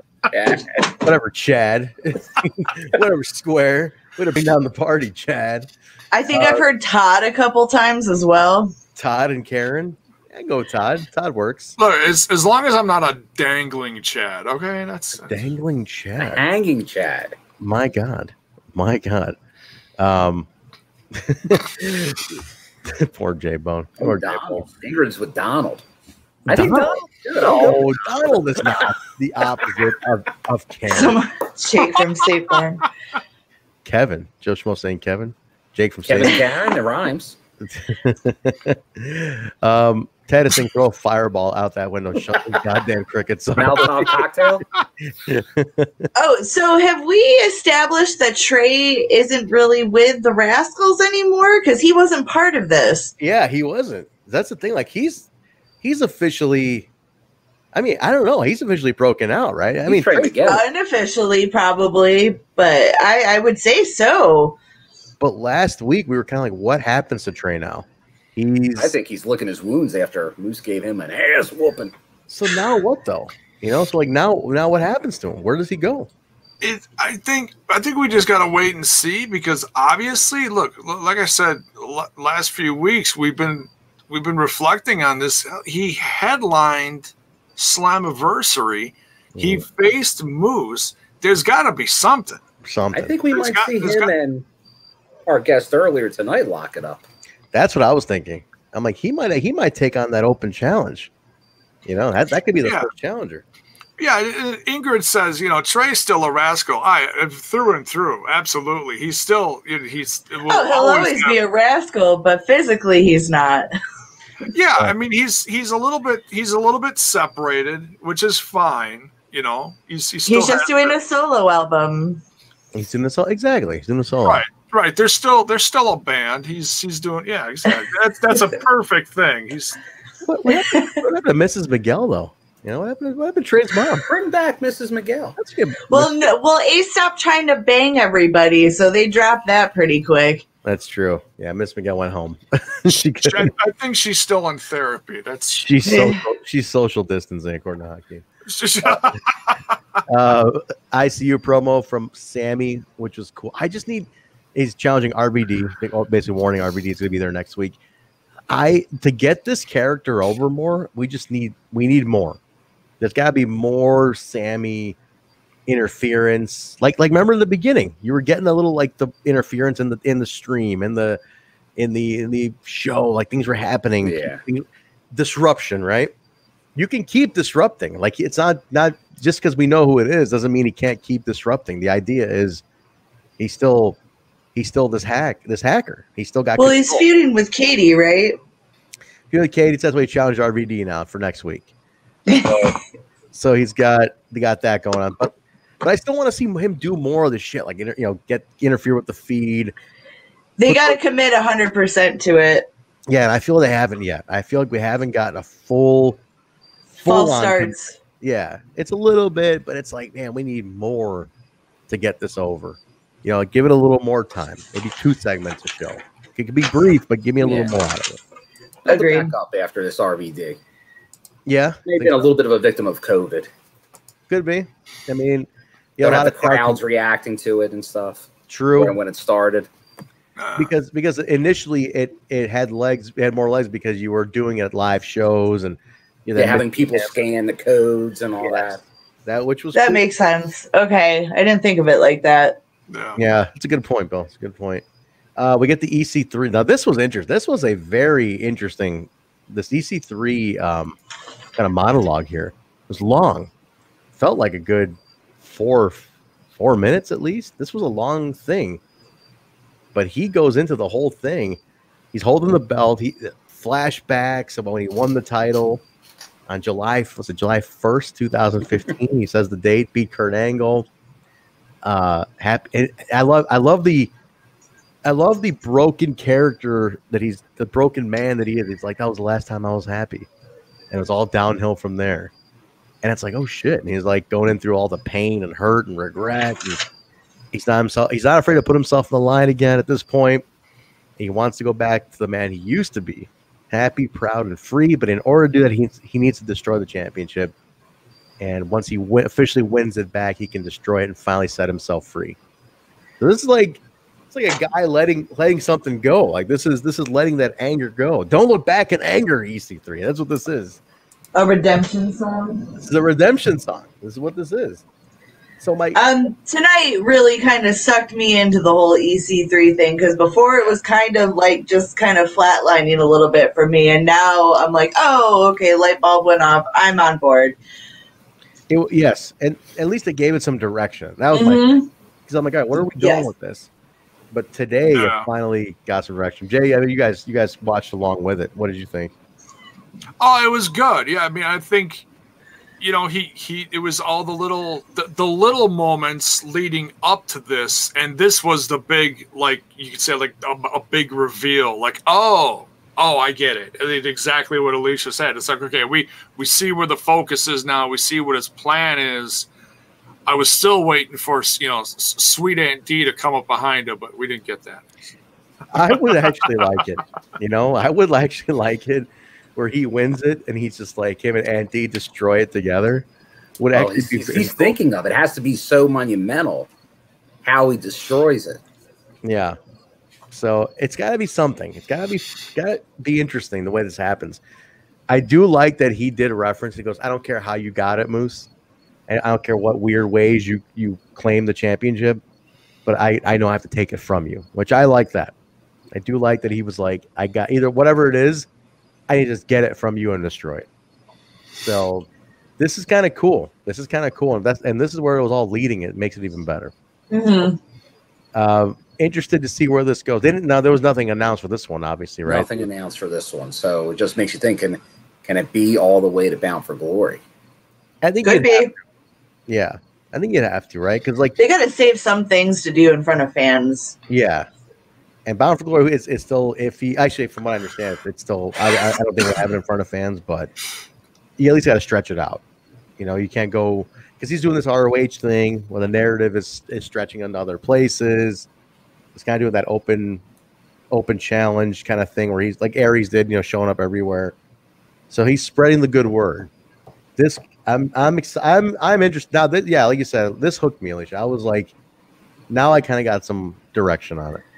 I kind of had a feeling from the get-go, but for some reason, I was just kind of losing sight of what might have been going on, and then tonight really kind of put it back into perspective. Okay, that's what he's doing.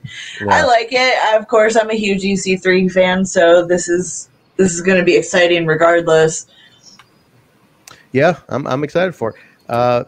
Thank you for Ted. I think these are bits that these are cheering. I'm assuming that's what these are. So yeah, guys, if I was just looking at them, I have no clue what that is. I'm sorry. I don't know. I think they are. If you guys are on Twitch, definitely please subscribe, follow, cheer bits. I forgot to. How do you cast it to my Roku? I don't know. Phoebe's mom. Oh, this is tech. This is tech. Tech guy. Yeah, I guess if your Roku has an option to cast us to it, please do. Put us on the big screen. All right, singles action, guys. Brian Myers taking on Willie Mack. This got a lot of action online. I was watching people's reactions to this, and they were looking forward to this one. I know, and I think I said it to you guys, was a little quick for this because they had the little confrontation last week, and we're in a feud or in a match already. But I think Bill, you were saying to me like, I probably not the only one, right? Probably not the only match we're going to see out of these two. Yeah, no. I think this could. I don't think that's over after this because then you look, obviously, like Brian Myers, he challenges for the world title, doesn't get it. He can't suffer another loss that quick. But the way he gets the win over Willie Mack is it's a very professionally underhanded way with the tights. So definitely Willie has a claim to make that he's not done with the most professional wrestler. Yes. Nefarious means, as they say. So it could be interesting, right? I mean, this was good. He cheated to win. So definitely not the only match we're going to see out of these two. So I'm looking forward to where it goes, what more we can get out of it. Yeah, who knows? Maybe at some point they have partners that could make a nice tag match as well. Hate turns to love, and thus forms a beautiful friendship. There you go. See? Poetic. It's very poetic. Sorry. It's late. It's late. Don't worry. We're getting through it. We're getting through this. We're getting to a very. Oh yeah. Sorry.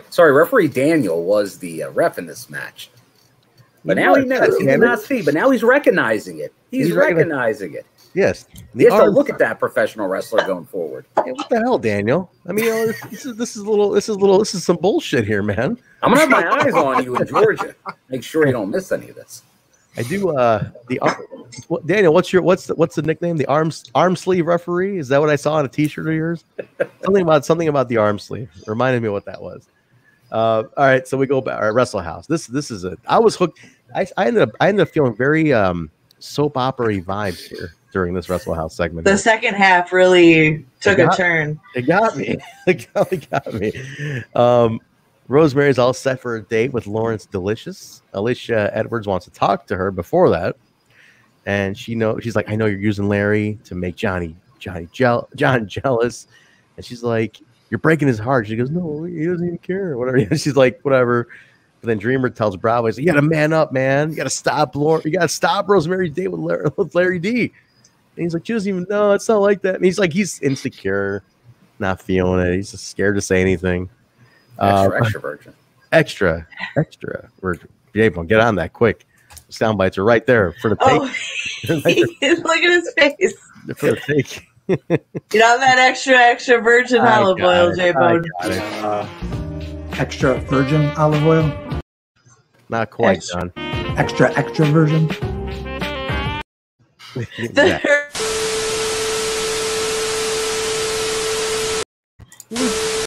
What are you doing here, Jaybone? What's going on here?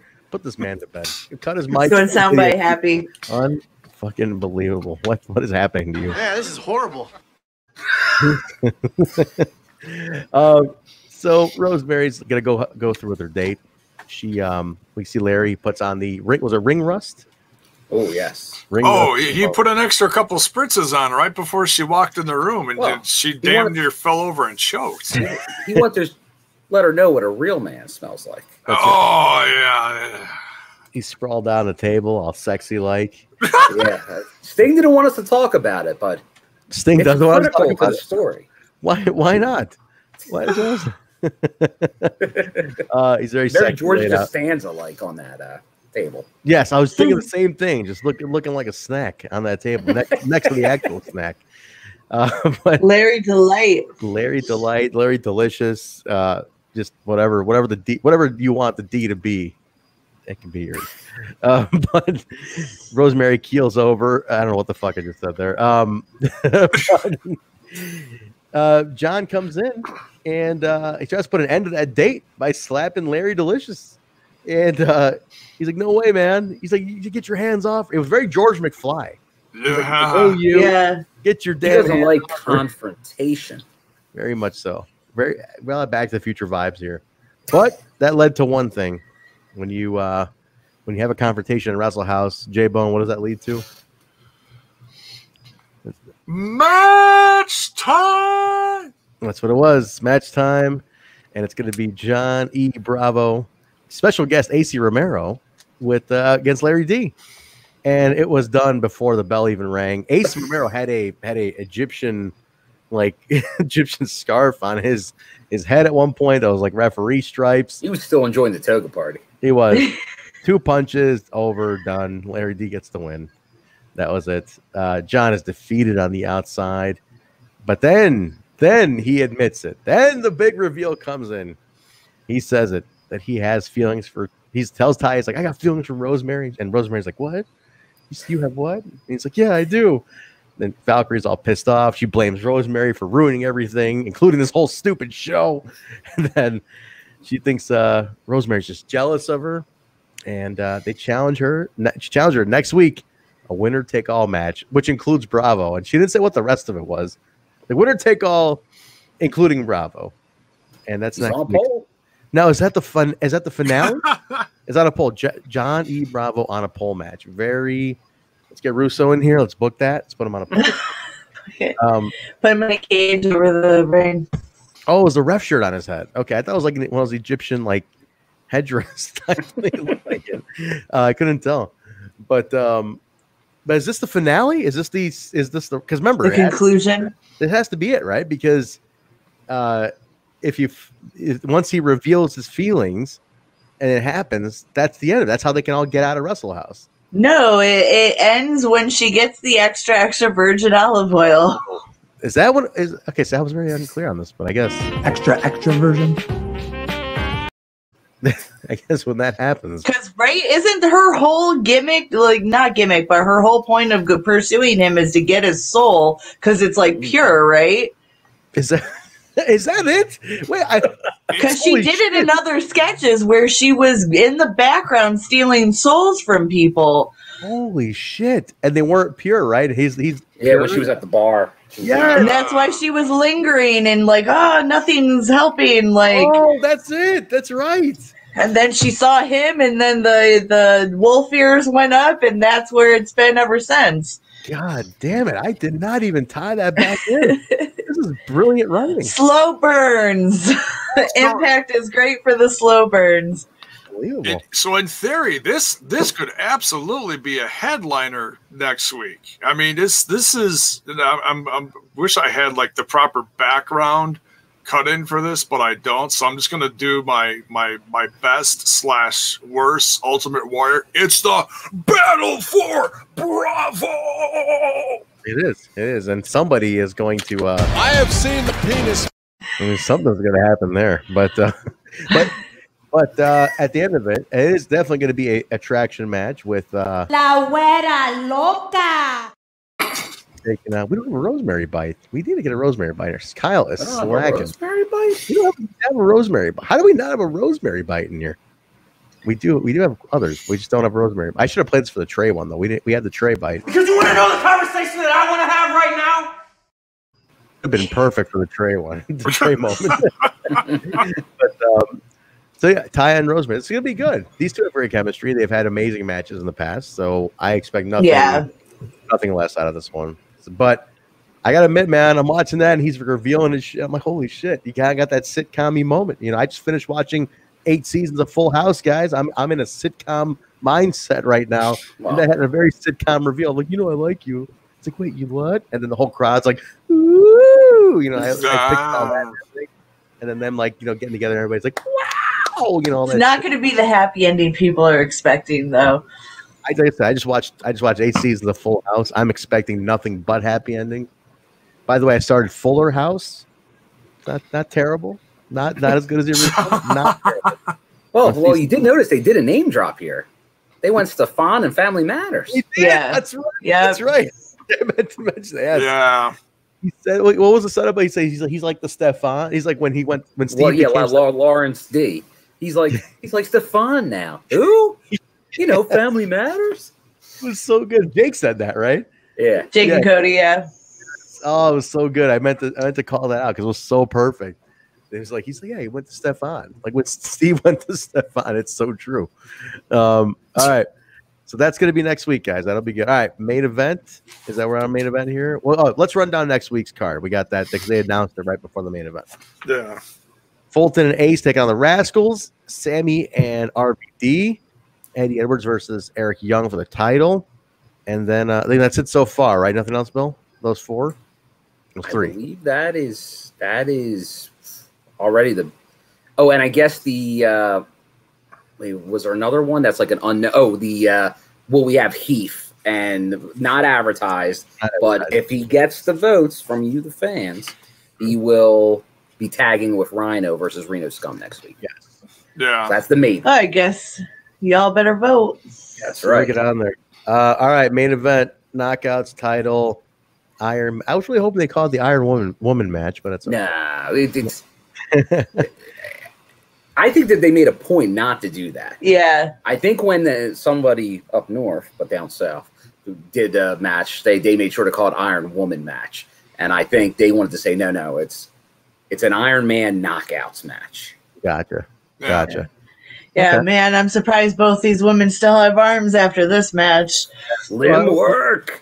Why don't you kick this one off? Give us your thoughts on this because it went. So I'll just say the first fall was Jordynne, right? Jordynne got the first one. So let's go up to that. Give me your thoughts on this one. Oh man, I think this is the best performance these two have put on in their history so far, and they really, man, just how guttural and into it they were putting themselves. Man, I was really, really here for it. Yeah. It was pretty intense though. Bill, I know you two were on the watch along with this. What was the reaction from being in the watch along talking about this? Well, going into it, I think it was definitely leaning Deonna in the watch along for sure. I think there were a few that thought Jordynne could do it, but I know that she had her Slammiversary gear. They went, she's never won in that. So curse gear. Oh, do we have somebody there, Jaybone, with an opinion? Oh, we got a guest right in time for the main event. Production's talking to me. Should we let him in? There we go. Live from kind of you to show up. Live from the scene of the crime. Oh, the garage where it all started. We were on the main event. We had Rohit already. There you go. Is that KL or Melissa Santos? That's KL in the house, bro. How we doing? Yeah.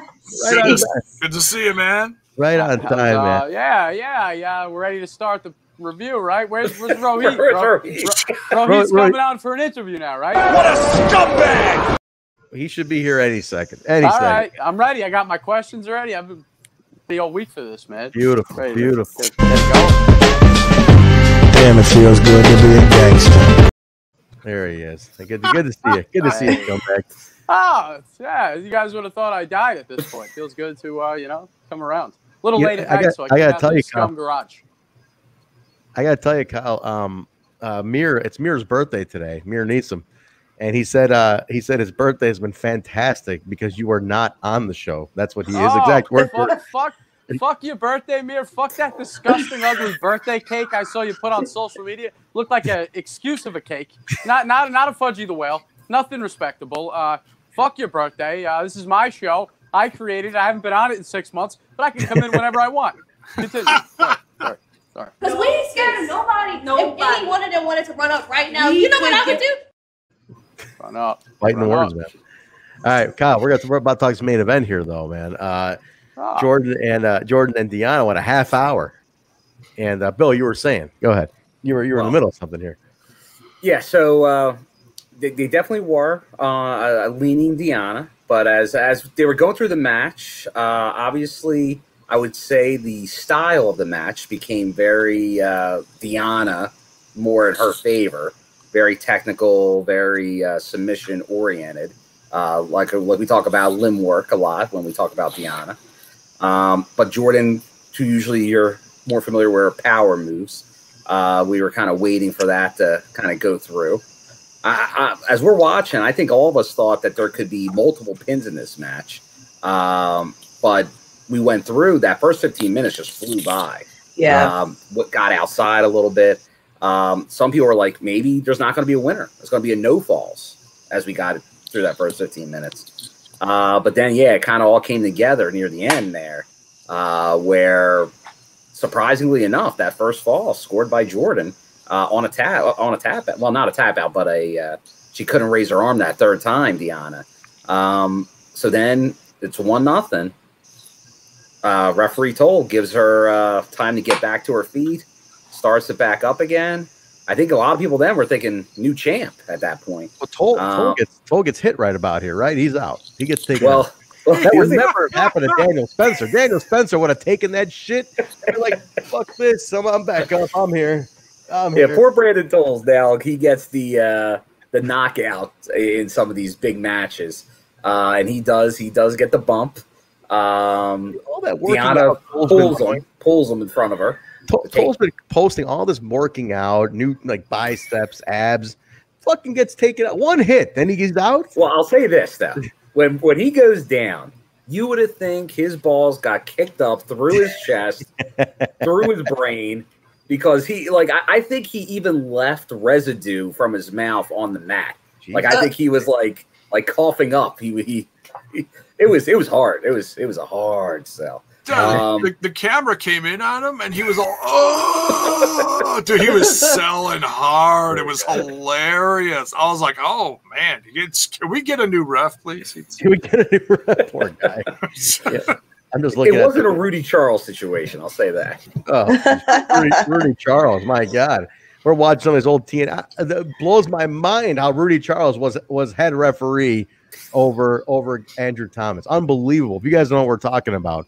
We're watching the throwbacks, and holy shit, Rudy Charles, fucking botchamania. Rudy Charles should have been Andrew Thomas all day with that head referee spot, but I digress. Anyway, I'm dogging Rudy Charles bad here, man. I don't know why, but no, I deservedly so. Andrew Thomas got fucked on that head referee spot. Go ahead, finish this off. So after that happens and he gets knocked out, then we see, and I have to see who the culprit is. But Deonna goes outside, and someone at the table there hands her the championship belt. At first, I'm like, is that Kev? Penzer. Oh, Penzer. It was Penzer. Penzer. Oh, was it Penzer? I don't know. Replay now. I'm not sure exactly who it was. It was very dark. I can't tell who it is. It was a shadowy figure. It was someone with glasses. I was like, it wasn't me, folks. It wasn't me. But hands the belt because she asked for the belt. But as soon as she gets that belt, she gets up on the apron and son of a bitch. Down goes Jordynne. I'm watching it right now. Son of a bitch. Fucking Penzer getting involved? Was it Penzer? Unbelievable. I don't know. You sure it wasn't Big Kev? I don't know. Kev? I can't be playing. I don't know. Putting heat on Kev. I don't know, man. But she got her, man. Deonna retained. I thought Jordynne was going to take it here, Alicia. I thought Jordynne was going to two-time champ here. I thought so too, man. But, Impact's always full of surprises. Yeah. Maybe it was Ingrid. Might have been Ingrid. Could have been. Who was it? Oh, it was Ingrid. Holy shit, man. Penzer hanging out. You can't really tell. It's in the shadows. I'm really playing Basil. Yeah, it could be Basil. I don't know. I'm rewatching it right now. You cannot see. It's clearly. You can't really make out who it is. Fuck, you can't tell who it is. Can't tell who it is, man. But that's it. But she gets the pin there to even it up. Yes. So then real quickly, all right, she's like knocked out pretty much. Yes. But instead of letting her get back to her feet, it goes right into the next pin. Yeah. So so Deonna just starts working her over when she's pretty much knocked out. It kind of blows back in her face briefly, But then she's able to get the submission and have her tap out with only seconds to go, maybe 2 seconds. Ooh, they're all throwing each other under the bus now. Yeah, there's a lot of blame going around here about the actual Impact employees. There's a lot of. Wait a minute. I think Deonna took it from me. That could be it. Well, she could have forced it, like Moose forces Penzer to always announce the TNA championship. Yeah. He'd be like, give me the belt. Who's going to tell Deonna from New Jersey she can't have the belt? Oh, she's from Hackettstown. About that, Alicia. There's no cred in Hackettstown. There you go, Deonna. Alicia just challenged you live for that title. That's what's going on right now.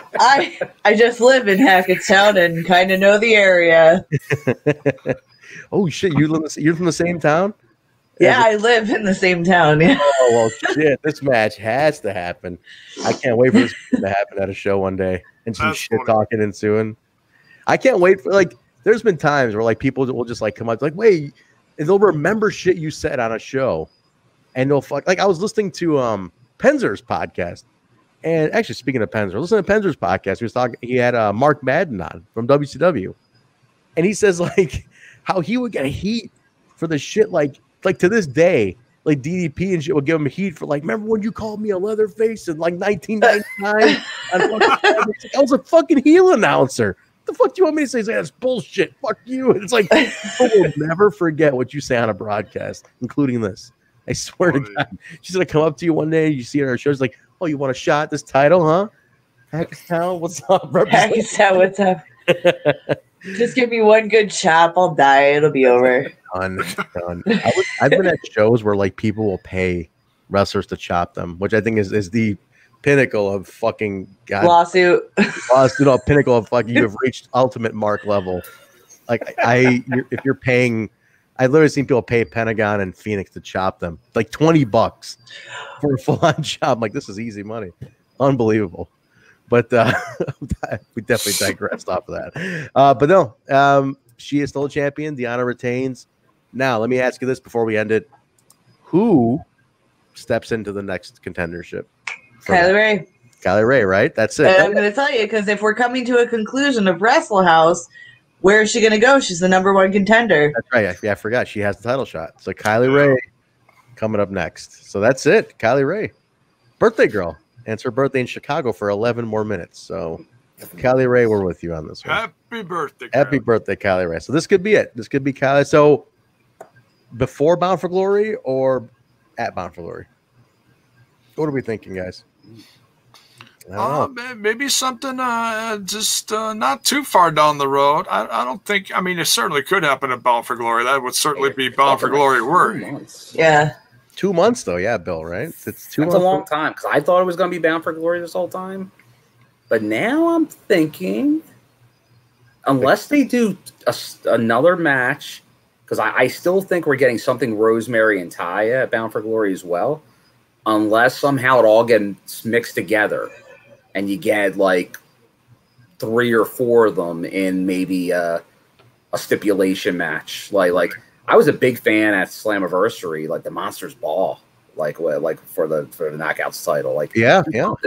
Do something wild. Full Metal Mayhem. Do something. Okay. We girls can go. Maybe. Oh yeah. I still want the Red Wedding match between Taya and Rosemary. I was hoping that is separate, but if not separate, maybe build them into the Knockouts title match. Even though they're not, Taya, because of her reign, will always have talk of the title. Rosemary's kind of she doesn't need the title. She's one of those wrestlers that she doesn't need a title. But you could easily put her into that picture. It could happen. It could absolutely happen. We'll see, man. Now, Mark is asking me to share what his thoughts were, so I'm gonna just really quickly say this. And let's see what he says here. He says, we have Jordynne with heart, but unable to overcome Deonna because she's just so good. Jordynne off TV for a little bit, build Deonna against the roster, and have Jordynne return. Then there's your rubber match. So he's thinking Jordynne stays in the mix on this one. So that's Mark's idea. He was a friend of the show. Really, Mark was it? Taya's World Order. So interesting. He's thinking have the rubber match. 0-2. She is 0-2 now, man. So I think her chance is out. It's got Kylie's time now. I'm up for a Bound for Glory build on Kylie though. Yeah, because I'm with actually the locker room leader on this one, Madison, who said, "You lose this, you're going to the back of the line, Jordan." Yeah. And I think that's exactly what happens. We'll see. Knockouts division's looking good though, Alicia. I think we're in for a good fall. I agree. I was supporting. Oh, he's got the shirt on. You got the Rough Riders shirt on, right? Nice. All right, cool, guys. Well, that's it. That's Emergence Night to everybody. That was an action-packed episode of Impact. Action-packed episode for us. Rohit Raju was on, Next Division champion. Long interview. Definitely a lot of stuff covered. So it's always good to have him on the show. Always great friend of the show. So let's get our plugs in here, guys, and we're gonna let you guys go. Alicia, where can people follow you? I'm gonna run it along the bottom of the screen too for everybody who's missing it. Go ahead. You can find me at this name here on the Instagram and the Twitter. Very nice. Alicia B. Cakey right there. Bill, we're going to get a hold of you. They can find me similarly on Twitter and Instagram on my name at William M. Gardner, Gardner. Very nice. Jaybone, get all 18 of your plugs in. You've been podcasting 9 times last week, you fucking maniac. Yeah, we're going to go for a dozen this week. No, I'm kidding. Go for a dozen. Smash this podcast over on the YouTube and been doing that for several years. So go give it some love. It's been growing nicely. We're creeping up on 900 subs, going for 1,000 by the end of the year. So go give it some love, folks. We're just trying to build the brand. Smash this podcast is also on Facebook, the Twitter box, and the Instagram. You can find me on the Twitter box right here at Jaybone50150. That's Jaybone 50150. Very nice, guys. You can find me right here, Trent Zuberry on Twitter. Connect with me there on the show at We Talk Impact, Twitter, Instagram, Facebook. Just type in We Talk Impact or search Total Nonstop Impact Podcast. Comes right up. YouTube, Total Nonstop Impact, twitch.tv/Total Nonstop Impact. All audio podcast platforms, Apple Podcasts, Stitcher, SoundCloud, Google Play, iHeartRadio, TuneIn Radio, Spotify, and now even Pandora. We're on that too. What's going on, Jaybone? I'm getting notes from production that Kyle is locked in for the After Dark show. He's locked in, folks. He's going to join us. Very cool. So on that note, I'm a KL on the mic. KL on the mic. Kaylon. We'll be doing After Dark, guys. Twitter exclusive, a little extra bonus talk, as if we didn't go long enough with 2.5 hours here. A little extra talk for another maybe half hour, 45 minutes or so. He will be on over there on Twitter at We Talk Impact. Check it out, or Periscope, which feeds into Twitter. So check that out in just a little bit. I think that's it. ProWrestlingTees.com/Total Nonstop Impact. Jaybone's rocking one of the t-shirts right now. Bill's got another one in his hands. Very nice, guys. Get your t-shirts. We appreciate it. Like, sub, share, all that stuff. Cheer bits on Twitch. Anything you can do, support the show. We truly appreciate it, guys. And definitely thank you all for hanging out with us. And I literally, I'm not going to spoil them on here, but I literally just got handed to me during the show tonight, hot off the press, the new designs for all our shirts. I'm going to share them with these guys off the air. You guys are going to love them. Nice. Yes. Look forward to it, man. Looking forward to it. Yeah, Bill, plug the Discord real quick. We'll end it with that. Yes, the Discord. So now when we're not here and you're chatting and interacting with us here, you can reach us on the Discord, which is the TNI official chat. You can reach out to us, other fellow members. We'll chime in. It's a way to always keep in contact. We Talk Impact in all ways. So I will throw that up once in the chat and go from there. We got to add that to the description too, Jay. Why is the video description? If everybody ever misses that link, get it from the video description. So we'll start adding it in from this show forward. So all right, guys, don't forget special time for Throwback this week will be tomorrow, because I won't be available Thursday. So we're gonna go tomorrow with Throwback episode number 39 of NWA TNA. Bill, you doing the watch along for Explosion then as well? You yes, pump that out. Cool. I think so. As long as Jay, are you up for that as well? Yeah, we can jump in. We'll take care of all that. Oh yeah, I'll be on. Yes. So yeah, tomorrow night, guys, twitch.tv/Total Nonstop Impact at, what is it, Bill? Is it the 7 Eastern or is it, 7 o'clock? It's 7 Eastern, 6 Central. 6 Central. So a little earlier. then like our watch along tonight would be 1 hour earlier. And it is shorter because they have no commercials on this version of Explosion. Yep. So it's right about like 45 minutes. Yeah, it's usually between 45, 50 minutes. It's not bad. And there's a reason to go. There will be a new commentary team for this episode. So that's right. You want to tune in for this. Check that out, guys. That's tomorrow. Like I said, special throwback is tomorrow night as well. Then Sunday night, we're back with the Impact Plus Weekly and Open Forum discussion show. So, guys, that's going to do it for us. We appreciate hanging out. Big thanks once again to Rohit Raju, the X Division champion, for coming on. We truly appreciate it. Impact Wrestling, very congrats on 2 very successful nights of Emergence. So, guys, we will see you tomorrow night. Thanks for having us. Have a good night. Find me the name of this garbage show again that I'm on. Total Nonstop Impact. My name's John, capital letter E, period, Bravo, and you're listening to the Total Nonstop Impact Podcast. This is the jaw-jacking Tuesday Night Impact, and his mother called him son because he shines like one. Mocha skin manimal, Rohit Raju, and you are watching Total Nonstop Impact. This is Taya, la güera loca, and you are listening to Total Nonstop Impact. The Walking Weapon, Josh Alexander, and you're listening to Total Nonstop Impact. We are the Rascals. And you are listening to Total Nonstop Impact Podcast, baby. Woo! And what you're really listening to is Total Nonstop Impact. Don't you dare miss a lesson. Oh, yeah.